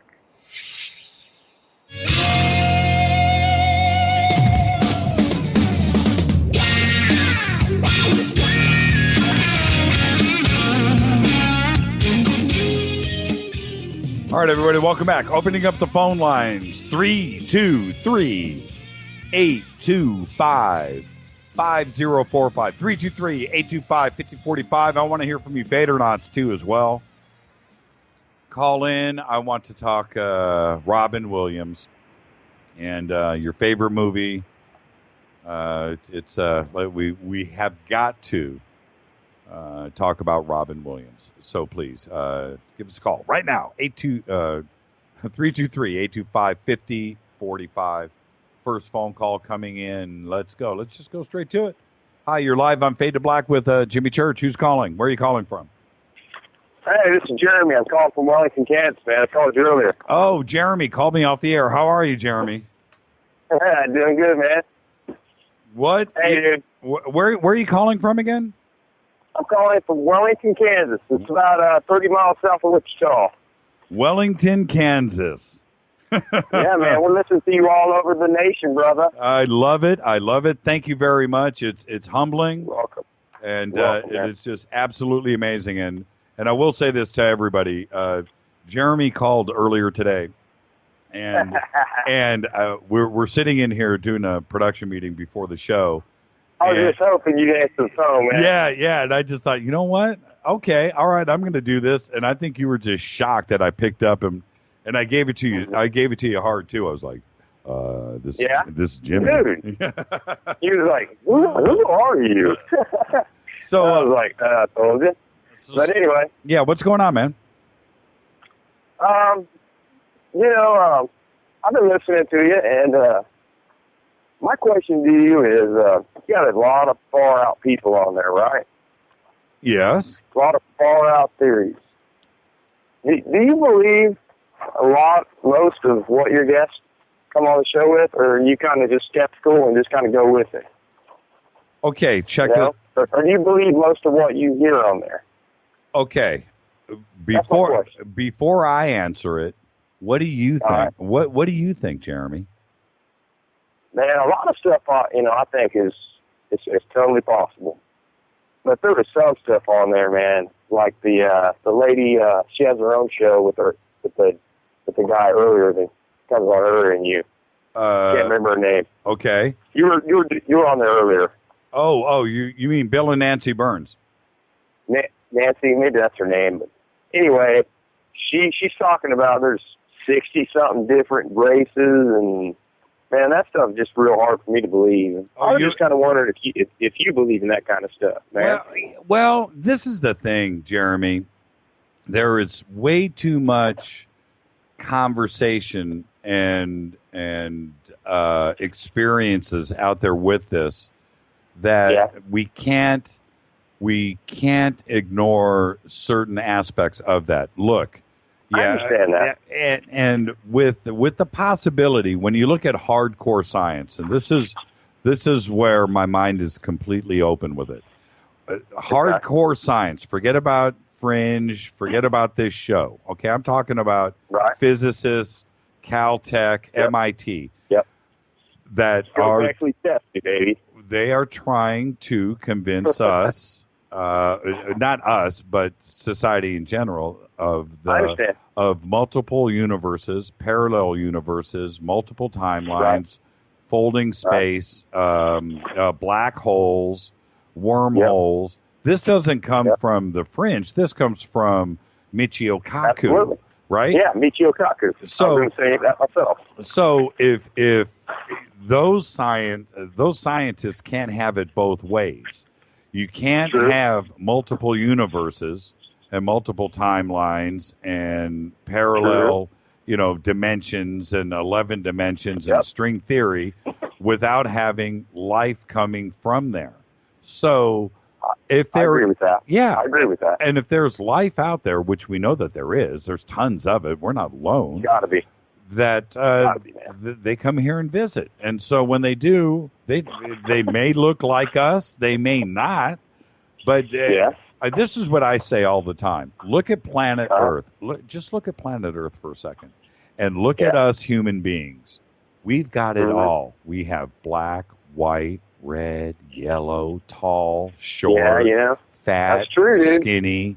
And so if we were visiting another planet and our Starnauts, they think we were different species. Well, what if we had a, you know what I mean? What if we had a fat guy like me visiting another planet, a white guy, and a skinny black woman, and somebody from Japan, right? They think you guys came from different planets. We would think they were from different planets, exactly. And what if we brought a dog with us? You know, that would just throw a wrench into everything. I never really thought about it that way, Jimmy. That's the way that I look at it. You know, that's cool, there's I like that. Yeah. I mean, I'm just trying to be sensible about it all. If we are so varied on this planet with all the different types of life that we have here, then we're only one planet. Well, of course there's going to be. Well, how can we possibly expect one alien race that every single one of them looks exactly the same? No, because we don't. That's it. That opens my mind up a little bit more now that you explain it that way. I'm just trying to keep my feet on the ground about it. That's some of it just blows my mind, dude. But I love listening to it. It's very interesting, but man, it's hard to comprehend sometimes that there could be that many people out there, that many different races. I really appreciate that, and it's people like you that support this show that want to learn. You know, you're calling it. I was hooked from the first time I listened to you, Jimmy. I swear to God, you were made for radio, brother. I guarantee it. Jeremy, for radio. You call back anytime, brother. Okay, and I mean that. Hey, all right. Man, one more question. Oh no, I got a question for you. I got a question for you. What's your favorite Robin Williams movie? Robin Williams movie? Oh man. Oh boy. You know, I'm just talking to my daughter about Robin Williams dying. God, he had so many, dude. Sad day, isn't it? Sad day. He was really, really good in Mrs. Doubtfire. That was a very movie. Absolutely. And I know it wasn't probably one of his best roles as far as his talent, but he did show a lot of talent in that movie. Man, it'd be tough to say right now. I'd have to think about that one. Yeah, and today. But I want to ask you a question. Okay, go ahead. Go ahead.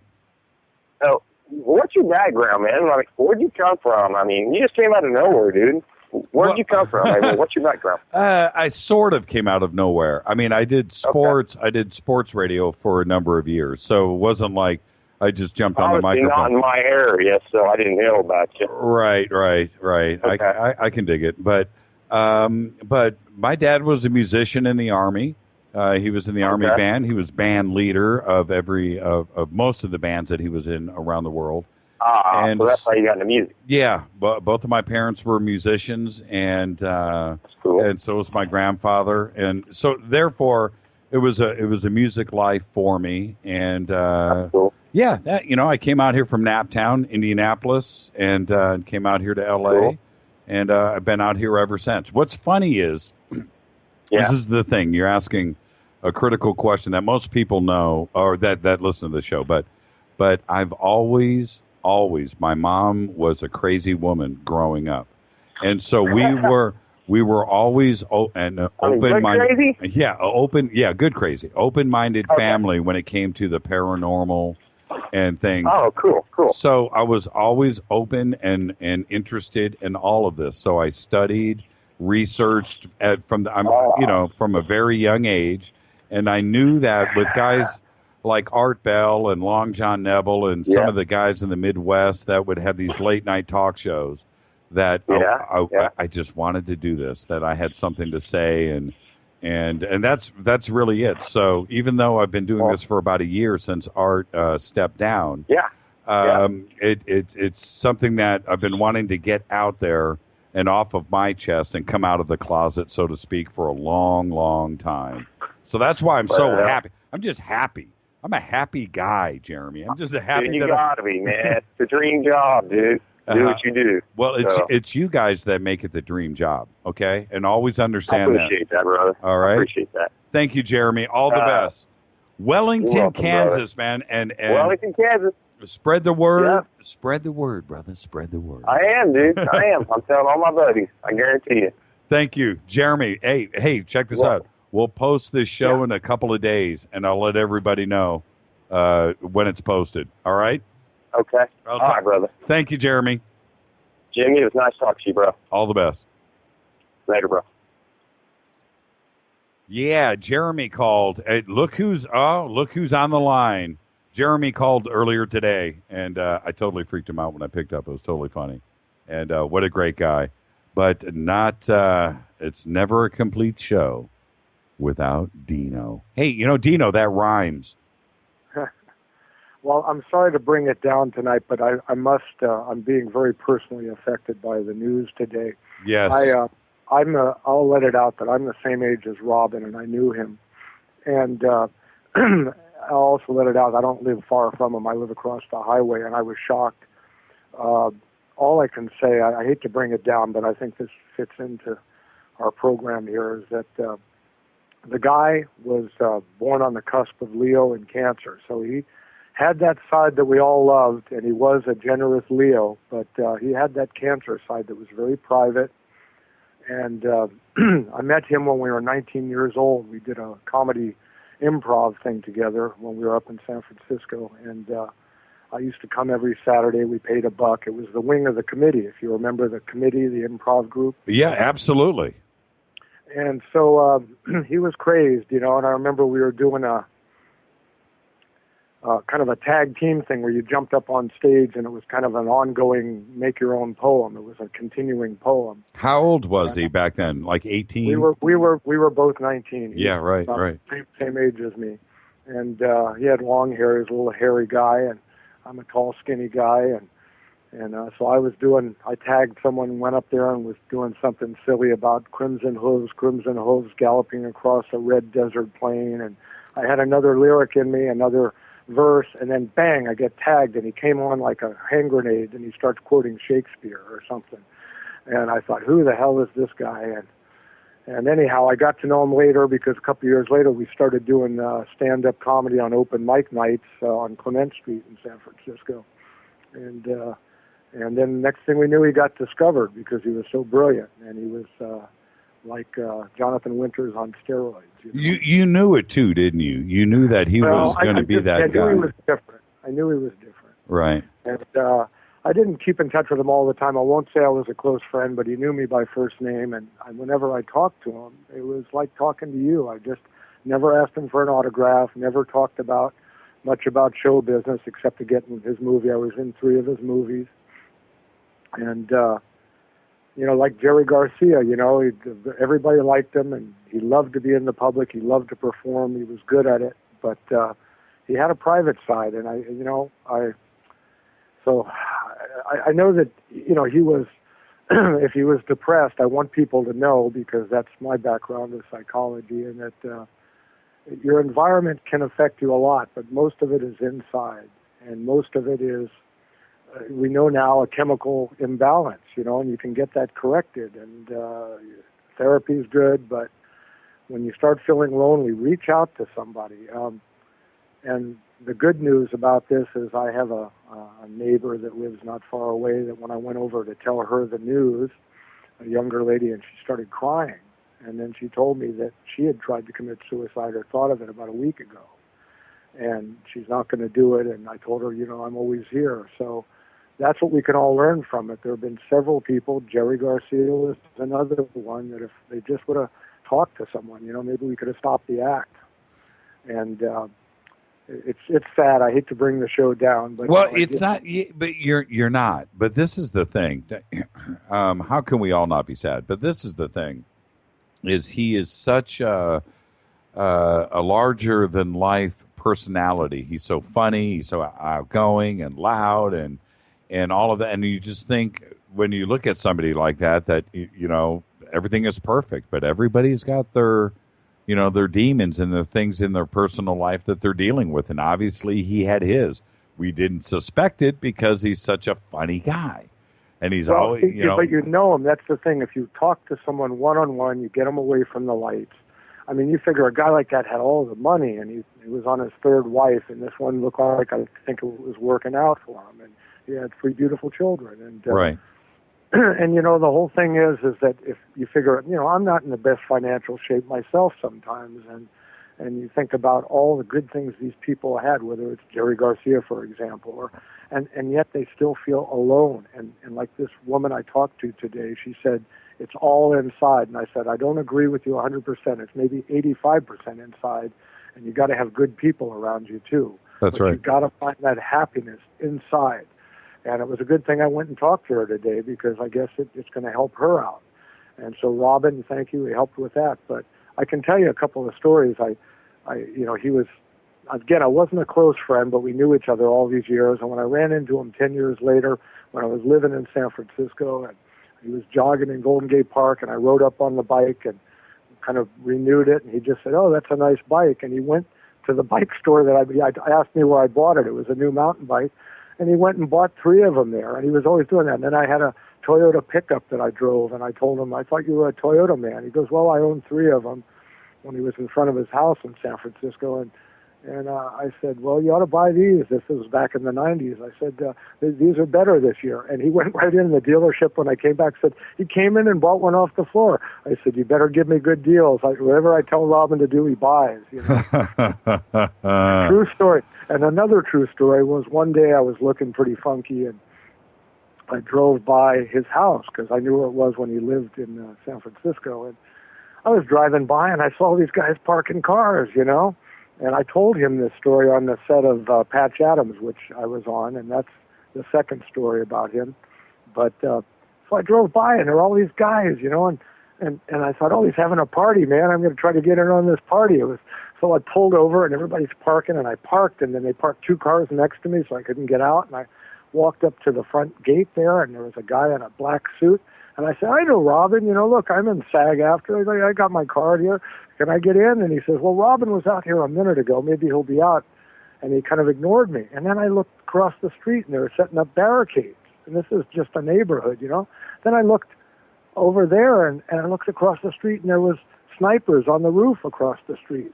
And then I saw the police cars pulling up, and I saw these guys. I said, "You know, all these guys in black suits have little headphones in with a cord going down their neck, and they all have the same lapel button." So I just said, "Hey, what's going on here? You got Chelsea Clinton in there or something?" This was back in the 90s, right? Uh-huh. And they said, "We don't know, sir. Who are you?"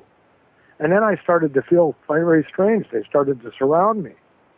So I thought, geez, what am I going to do? And I was volunteering for this Summer of Love 30th anniversary we had put on in Golden Gate Park, and I had some posters with me.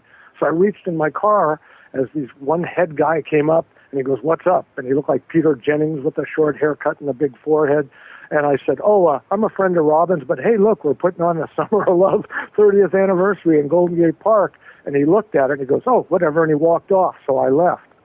Well, what happened on the news that night, and when I told Robin about it, he said, "Well, Bill Clinton came to my house for 10 minutes. I wrote him a check. He took a picture with my mom, and he left." He goes, "But let me get this straight." He goes, "You were standing in front of my house with Secret Service all around, and you handed him a Summer of Love poster," and he just cracked up. Hey, True Dino, story. Dino, what's your favorite Robin Williams movie? Well, you know, I'd have to say, and I'll tell you the real quick second story, but I'd have to say that it was between Acacia Fall and Fisher King. I loved when he was insane. Yeah, Fisher King was heavy duty. Acacia Fall, he could play a gay guy without insulting gay people. Yeah. Great. Oh, you mean the Birdcage? Birdcage. I'm sorry, but it's based on Acacia Fall. Yeah. All right. The second story was well, when I told Robin. Hold on, Dino. Space Boy's calling in. He's on the road, so let me grab Space Boy before he disappears from us. He's not actually listening I wanted to tell you real quick that he gave me a job on that.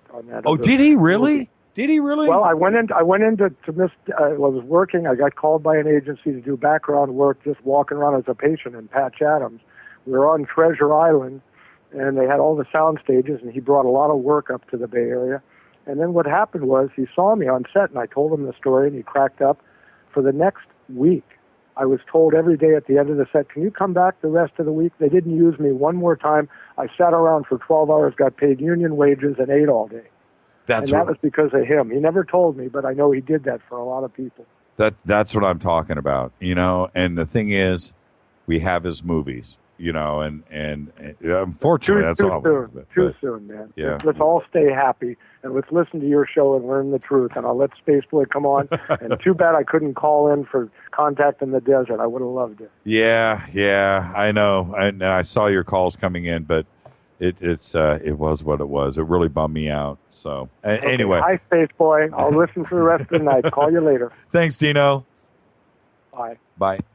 There is no show without Dino or Spaceboy. How are you, Spaceboy? I'm doing pretty good. How am I hearing? You hear me good? Yeah, we can hear you. So what state are you in right now? Other than the state of confusion right now, I think I'm in my wonderful state of Texas, and it feels good. You made it back. Well, I'm not technically home yet, but, you know, Texas is a pretty big state. I got about another 4-hour drive ahead of me. Okay, Spaceboy, I'm going to tell everybody right now what you did at the nightclub. So, this is what we did.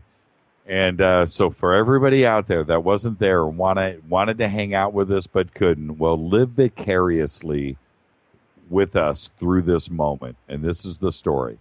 I'm sitting at the end of the head of the table, and to my left is Kitty Cat Brown, and next to her is Spaceboy. Now, one of the things that I do well is one of the things that I did, which is we're ordering drinks the first round, and Spaceboy says, "I will have." What did you order? A Diet Coke with a cherry? What did you order? I ordered a Diet Coke Diet Cherry Coke. A Diet Cherry Coke. And I spun. I said, "Nuh-uh. No, Jimmy, it's cool, man. It's been a long day. It's been hot." I said, "Oh, no. You're going to do a shot with me." And I turned to and Spaceboy's like,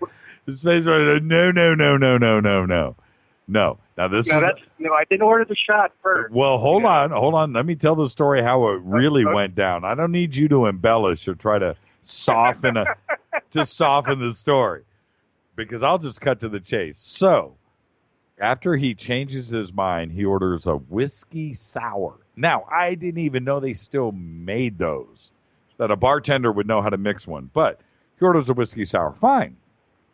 A minute later, he did a shot. And then 5 minutes after that, he ordered his second whiskey sour. And Spaceboy was off and running. And we had a great time. Did we have a great time? Oh, it was an awesome night. I didn't twist your arm too bad, did I? I was gentle. No, you left the Spaceboy out of his box. It was so much fun. Now, let me ask you this. I got to ask you this before we talk about Robin Williams. In the background was this karaoke stage, and it was pretty dang cool. What was the out of all the songs that night? What was the best karaoke that we heard? They did some Journey covers. Yeah, that was pretty cool. Yeah. But to be honest with you, beyond that, it was kind of a mix. This is the thing. I can tell if I lived in Joshua Tree, that's where I would hang out. That place was a lot of fun. And they treated us really well there too. It was an amazing night. And it was a way to see, this is the thing.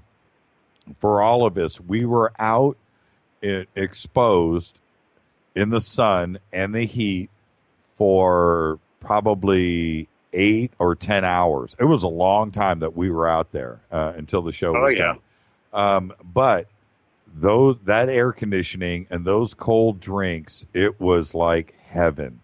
And we just sat and had a great time and talked all night. That was just an amazing evening. And it was a really cool way to cap off everything that we did. Oh, Les, Les just showed the picture of you passed out in bed after the. Go over to at JChurch Radio, and you can see the picture on Twitter. You can see the picture of Space Boy. Hashtag DM Radio and that. You want to follow us on Twitter at JChurch Radio. Go over and look at this picture of Space Boy. Your wife, that's a classic picture, man. And I'll tell you what, you never look better. And then the next picture, that's you in the morning when you woke up, right? So you didn't look that bad. Yeah. No, I was a little haggard, but I was ready to take on the day. Now, out of everybody that you met, you were able to. This is one of the great things for me personally of having all the Fadernauts there. You were able to sit there, not go into a seminar, which is cool, not to go to hear somebody's presentation, which is cool. There's nothing wrong with that. That's great. That's why you go. But you were able to sit front and center for the entire broadcast that night. What you met everybody. Now that you can think back, what was your highlight out of everybody that you met and talked to? Well, there's actually two that really stand out. One, to actually get to speak and talk to Linda, which was a big treat for me. Linda Moulton Howe. Yes, and we just talked one-on-one. I thanked her for all the stuff that she's done over the years and told her how I've got a link on my website to her site, how I'm a subscriber to her site, and she was just very, very humble, as you say. But the other one was when I got to talk to Jim Mars. I was trying to get him to come on over, and I said, hey, look, Jim, one texted to another. Come on over here. You'll have a good time. And, it was just kind of it was a magical moment we spent together. And later on, somebody was mentioning, you two kind of look like you would be like son and father kind of thing, because y'all kind of look the same. But I thought that was kind of funny, too. But, yeah, it was a good time between Linda and Jim Mars. Those were awesome. And then, of course, when I was sitting there with you talking to Mike Ferreira, that was just wonderful. That was let me tell everybody about that for a second. See, this is the thing. When Space Boy and I were there at the beginning of the show, and we're talking, doing our thing on the radio, and everybody knows Space Boy's written our music for us in the intro, and honorary producer and music director of Fade to Black. And so anyway, so he's sitting there with us and doing the show, and you were doing a great job for being on the mic for the first time. You were great. But anyway, here comes Mike Barra. He's walking right by and jumps on, and you're sitting there, and he comes in and sits in between us. So the next thing you know, you are sitting there with Mike Barra live on the radio. How was that for you? I mean, it was great for me. So it must, you just must have been tripping. Well, I was. And then all of a sudden when you started talking about his show, it's like, oh, I love that show. And then I kind of like, well, hold on, Jimmy, let me say something here, and started talking to him and mentioned it. So it's like, yeah, it's kind of a surreal moment at that point. And wasn't he the one thing about Mike? All the guests are pretty much like this, but he really was. That guy was animated and colorful and fun. I mean, it just blew me away how cool that guy was. Yeah, he was one cool cat. I really enjoyed how down to earth he was, and just easygoing through the interview, and that was really a blast. The best line of the night was when Mike goes, "Oh, Jimmy, thanks for."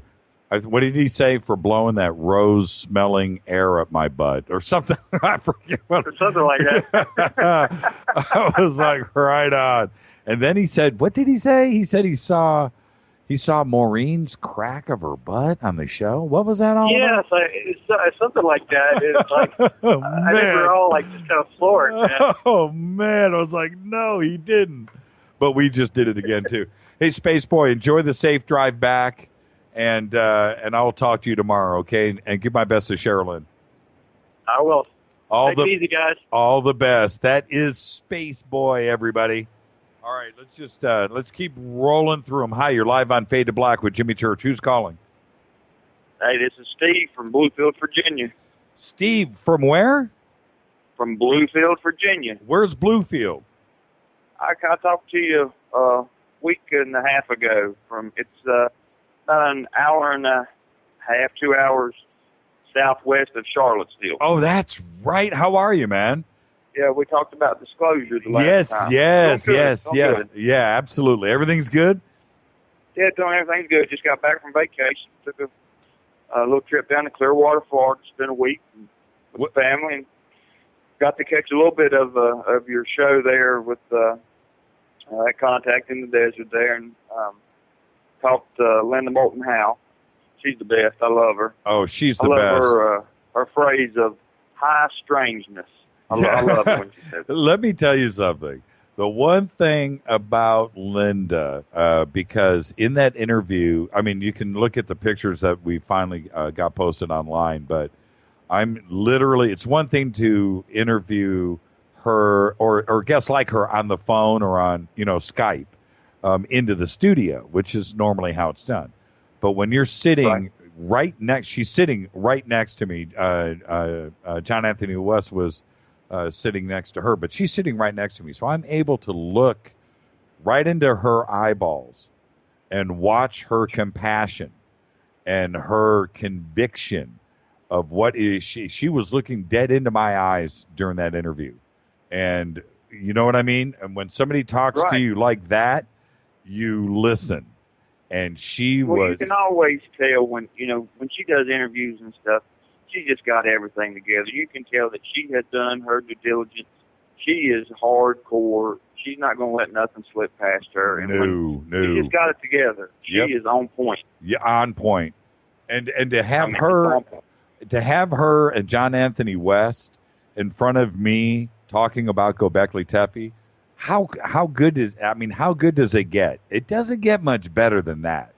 And it's awesome. Yeah, and for me, we just posted. I don't know if you can look at Twitter if you're there, but if you look over on Twitter, if you go to hashtag DMRadioNet, we just posted the picture of us talking. Now, this picture is exactly what I'm talking about. If you go over and look at it, and I'm serious, everybody should go over to Twitter right now, @JChurchRadio, hashtag DMRadioNet, jump into the sandbox. But look at this picture of Linda and I. We are eyeball to eyeball. Look at that. And that's exactly what I'm talking about. And I'm telling you what, she could, I was listening. That's all I got. I mean, I was just like, wow.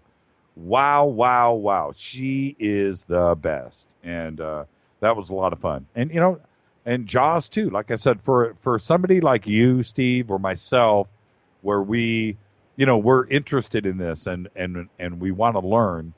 Well, just imagine yourself, Steve, sitting there in front of these two and them giving you the story. You know what I mean? It was off the hook. That's kind of that's the question that I want to pose to you tonight is, how much? I know there's a lot of information that they can't tell us the whole story on everything. How much stuff do you hear behind the scenes that you can't talk about on the radio? Yeah, that's a great question, and I'll be straight with you. There is a lot of stuff that there has to be some. Yeah, there's a lot. Yeah. There's a lot. We, I'll just give you a little just right now. We got a bunch of information from somebody. Now, I'm not going to get specific because I can't get anybody into any trouble. Right. But I'll say that's this. What I'm talking about. We got some information about a guy that was working for a company that had invented a certain product that had a monstrous amount of investment, and he was working on the manual for the consumer version of this, and the government came in, bought the investors out of the company, bought the guy out, and they seized everything, and it's all disappeared. Now, when you hear something, and I'm reading, and I know what the product was and everything, and was it groundbreaking? Yeah. Okay. Was it cool? It was all that. Could it have been? Yes. Was it real? I don't question it because it was too simple. That was the other thing. It wasn't anything, terribly complicated, but gone.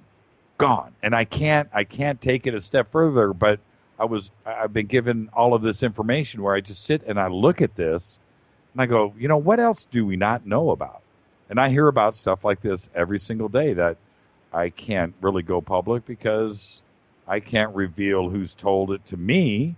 And so therefore it is just knowledge that all of us share on the other side that you guys don't know about. But what it does for us is keeps us driven, always searching for the truth, and not because it is, this kind of stuff does go on, and that's it. Could this guy come forward? Sure he could, but why would he?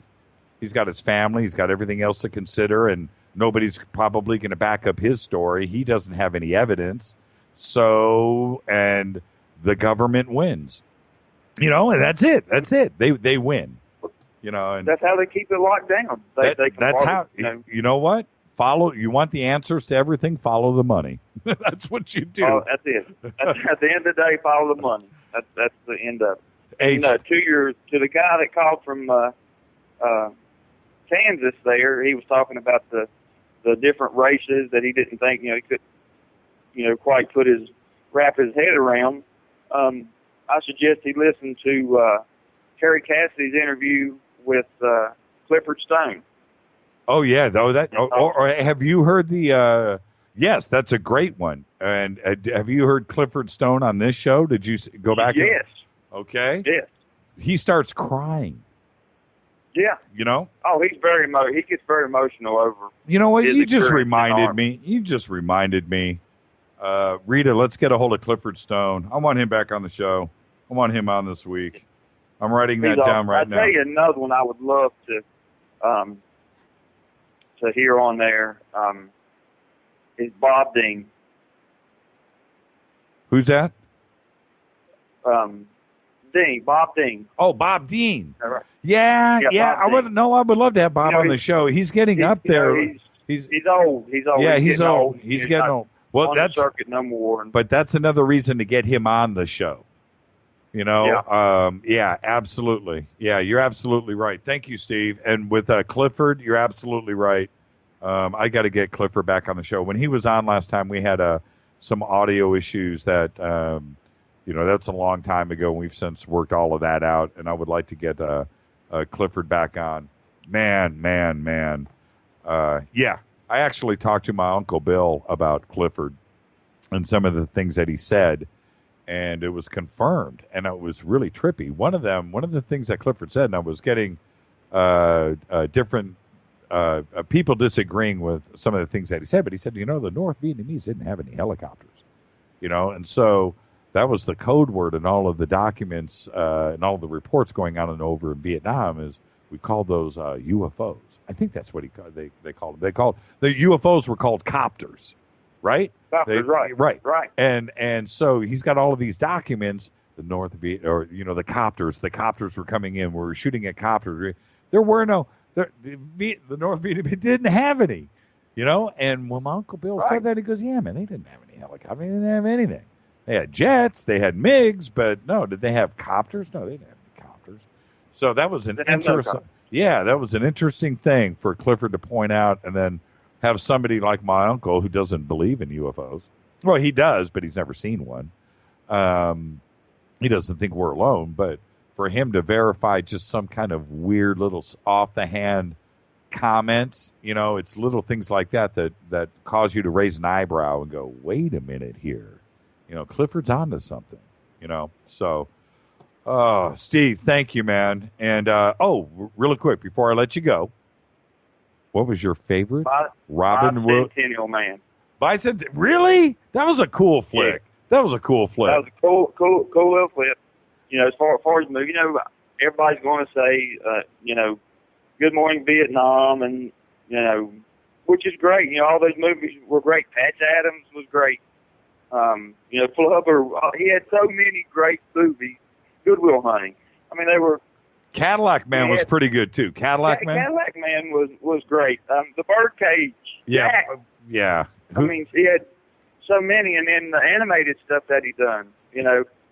He was great in the Robot. Oh yeah, right. Cartoon. Yeah. What was that called? Why was Robots. It was called Robots. Yeah, robots. Right. But Bicentennial Man kept falling off and everything.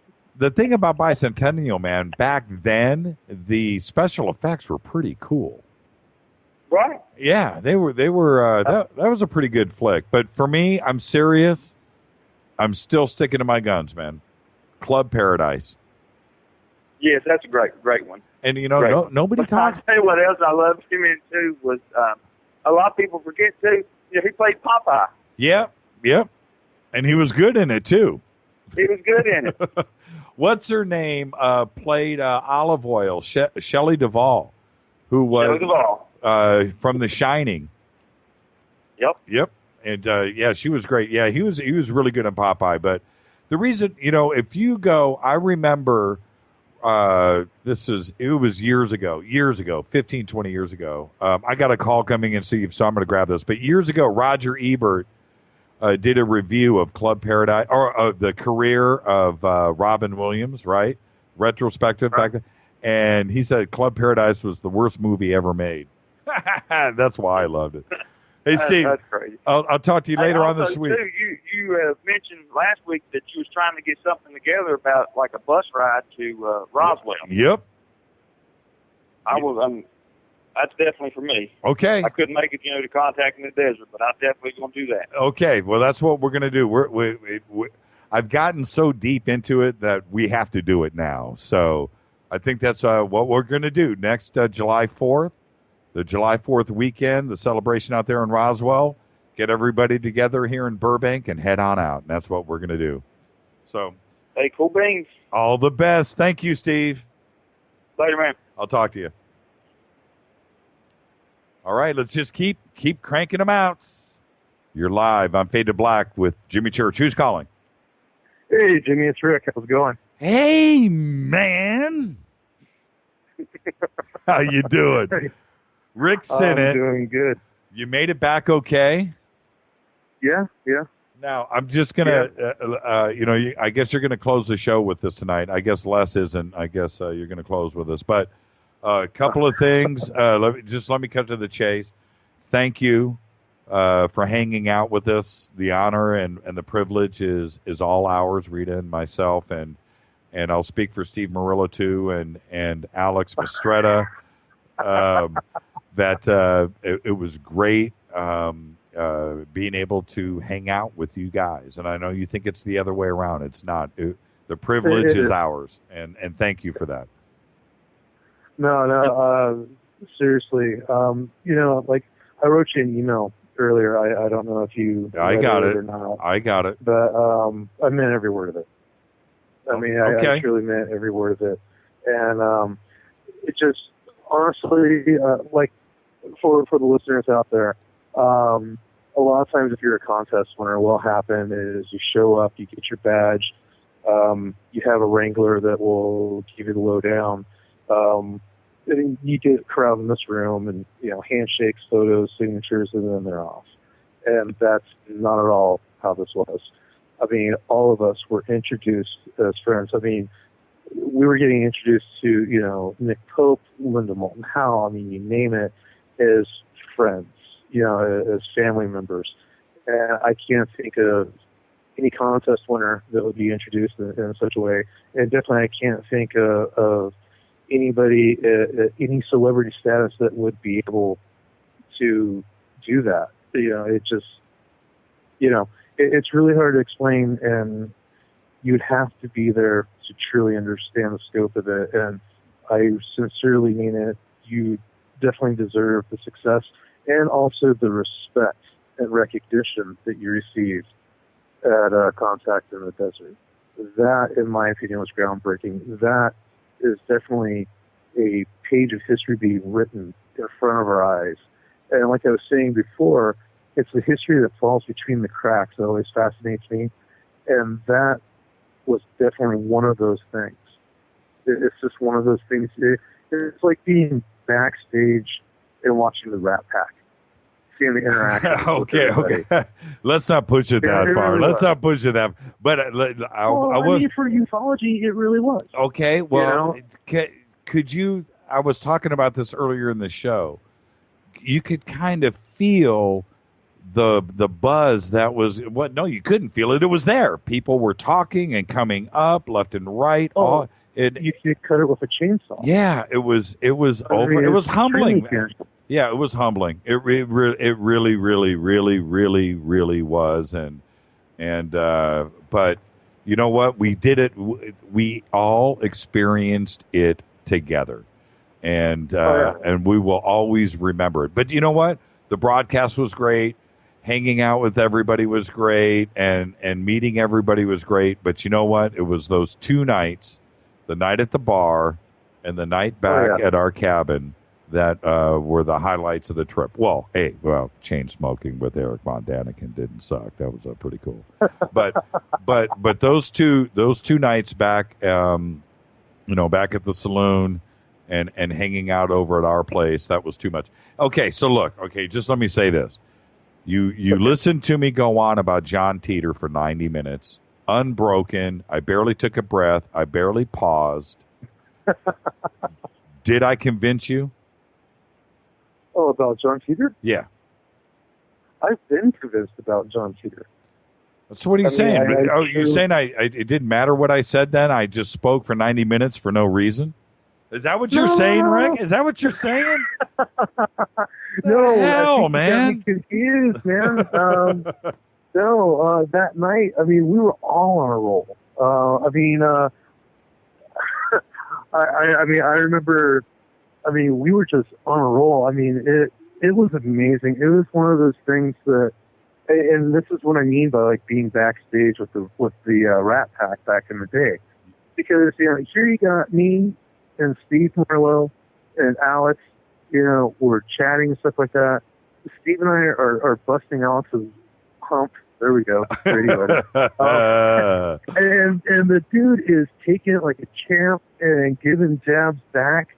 And it was a blast. And I tell you, it was like hanging out with my friends back home. You know what? And that's what you got to really hang out with. And you know what? I'm glad you got to see that side of guys like Alex and Steve Murillo, because Alex is a researcher that has been around with MUFON for a couple of decades. First off, that guy's a no-joke guy. He's a no-joke author. He knows the subject. He will jump in his car or jump on a plane and fly somewhere if there's a sighting, there's a report. He's that kind of guy and does it all the time. Remember Skinwalker Ranch? There you go. Mm-hmm. Jumped on a plane, went up there and sat on the edge of it. He is that kind of guy. And Steve was the director of LA MUFON for 12, 13 years and a former Marine fighter pilot that went to the U.S. Naval Academy. That's a serious cat. That's a real deal dude. And then you are able to come out and hang out and just see, you know what? He puts on his shoes one at a time too. And he's and we were just able to just hang out and just listening to you guys talk was pretty amazing. Wasn't it cool when we were sitting out on the patio and we thought, who was the first person to go, dude, a UFO? That light. Yeah. You remember that? It looked like a shooting star falling up. Yeah. And who saw it? Who saw it first? I did. Oh, you saw it first? I pointed it out. I'm like, did anybody see that behind the tree? Yeah. Okay. I was thinking it was Mistreta, but it was you, Mistreta, and Murillo and myself standing out there. Mm-hmm. But how cool is it at that moment to sit there and be able to talk with the four of us, see something like that, and stand out there and talk about it in the desert sky? How cool was that? That was just amazing, man. For me, it doesn't get better. And not have like the one guy that, you guys are just seeing stuff. That's the other thing. Hey, listen, Les and Allison are saying, okay, what happened with the EVP machine? What happened to the EVP machine? It was a rapid fire evening. Well, tell them we had it. We had it We didn't there. really get a chance, and it works and everything. We were going to use it at your room, but I mean, just too much cool stuff was going Yeah, on. it was there. Allison, Les, everybody that's asking about it. It was there. I mean, it had a slight, a little bit of an accident that actually corrected itself, and what it was heat related. Well, but that problem that I pointed out earlier, it corrected itself. Oh, did it really? Yeah, Well, okay. Let me. yeah. I'll tell everybody right now because you're too cool to admit it or to talk about it. But I'll say it right now. Rick rides a Harley, a real Harley, and not a sporty. Okay. Hey, don't knock Sportsters. Hey, you know what? I would power to weight ratio on those will kill my fat. You know what? I would get a I kid you not. I would get a Nightster tomorrow. Or what's that other one? The 1945. What's that other one? I have a 1942 flathead. That's man. Anyway, so let's back up. And I got a 70 shovelhead as well. Okay, you can stop now. We're shopping, by the way. Rita and I are shopping Harleys. Yeah. We're gonna pull the trigger. We're gonna pull the new Indians. You and I talk motorcycles all weekend. Let's move on from that. Okay, so but Rick rides a Harley, so he rode his Harley from Las Vegas all the way to Joshua Tree with the EVP box, the EVP machine on the box. So when he brings it to the show that night and opens it up because you're not going to believe it, and the screen was a little from riding out on the Harley in the heat, and I thought it was vibration too as well. But you're saying you got home, you flipped it open, and it's all good. Yeah, everything's good. In fact, when that night at your room, it was corrected. Oh man, well we had good intentions. We had plans. Everybody, we want. Allison Bell just tweeted, "I want a freaking Indian." We all do, Allison. Don't we all? Yeah, even the new ones are cool. No, the new ones are great. They're great. Oh, man. yeah. They got that total vintage vibe too. And you know what? Still probably the best fenders in the business. You know, and I really mean that. I mean, so cool looking. Well, I tell you, the way they're made, they're looking like they're pretty bulletproof. Well, I think they are. I think they're committed at Indian. To be honest with you, I think they're committed. Well, Polaris owns them now. Yeah. I think they're committed. Yeah. I really do. I think the engines are great. The excess use of chrome is awesome. There's never enough. No, I'm being serious, man. I'm being really serious. I mean, flat black gets old. Yeah, well, you know, that's so passé. Now, it's easier to keep clean. It is. But the thing is, if you have an Indian, you only get the Indian after you've got a Harley. I don't think you can get an Indian and have that be your only bike. I think you would have to have two. I mean, you know what I mean? The Indian is not something. Well, I'm serious. It depends on your tax bracket. To be honest. Oh man. So okay, really quick, we're at the end here. So a couple of questions for you, really quick, and make these answers quick. What's your favorite Robin Williams movie? Quick. Shoot. Toss up between Fisher King and the other one that I forgot. I wasn't expecting that. Okay. Fisher King easily. Fisher King. 1 hour photo. Oh, 1 hour photo was creepy, man. Yeah. That was photo. You know what though? The one thing that nobody's really brought up, I did see it in passing, but I gotta say, man, What Dreams May Come.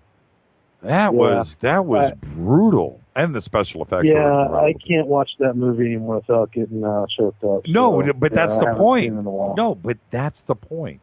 It is not your normal movie.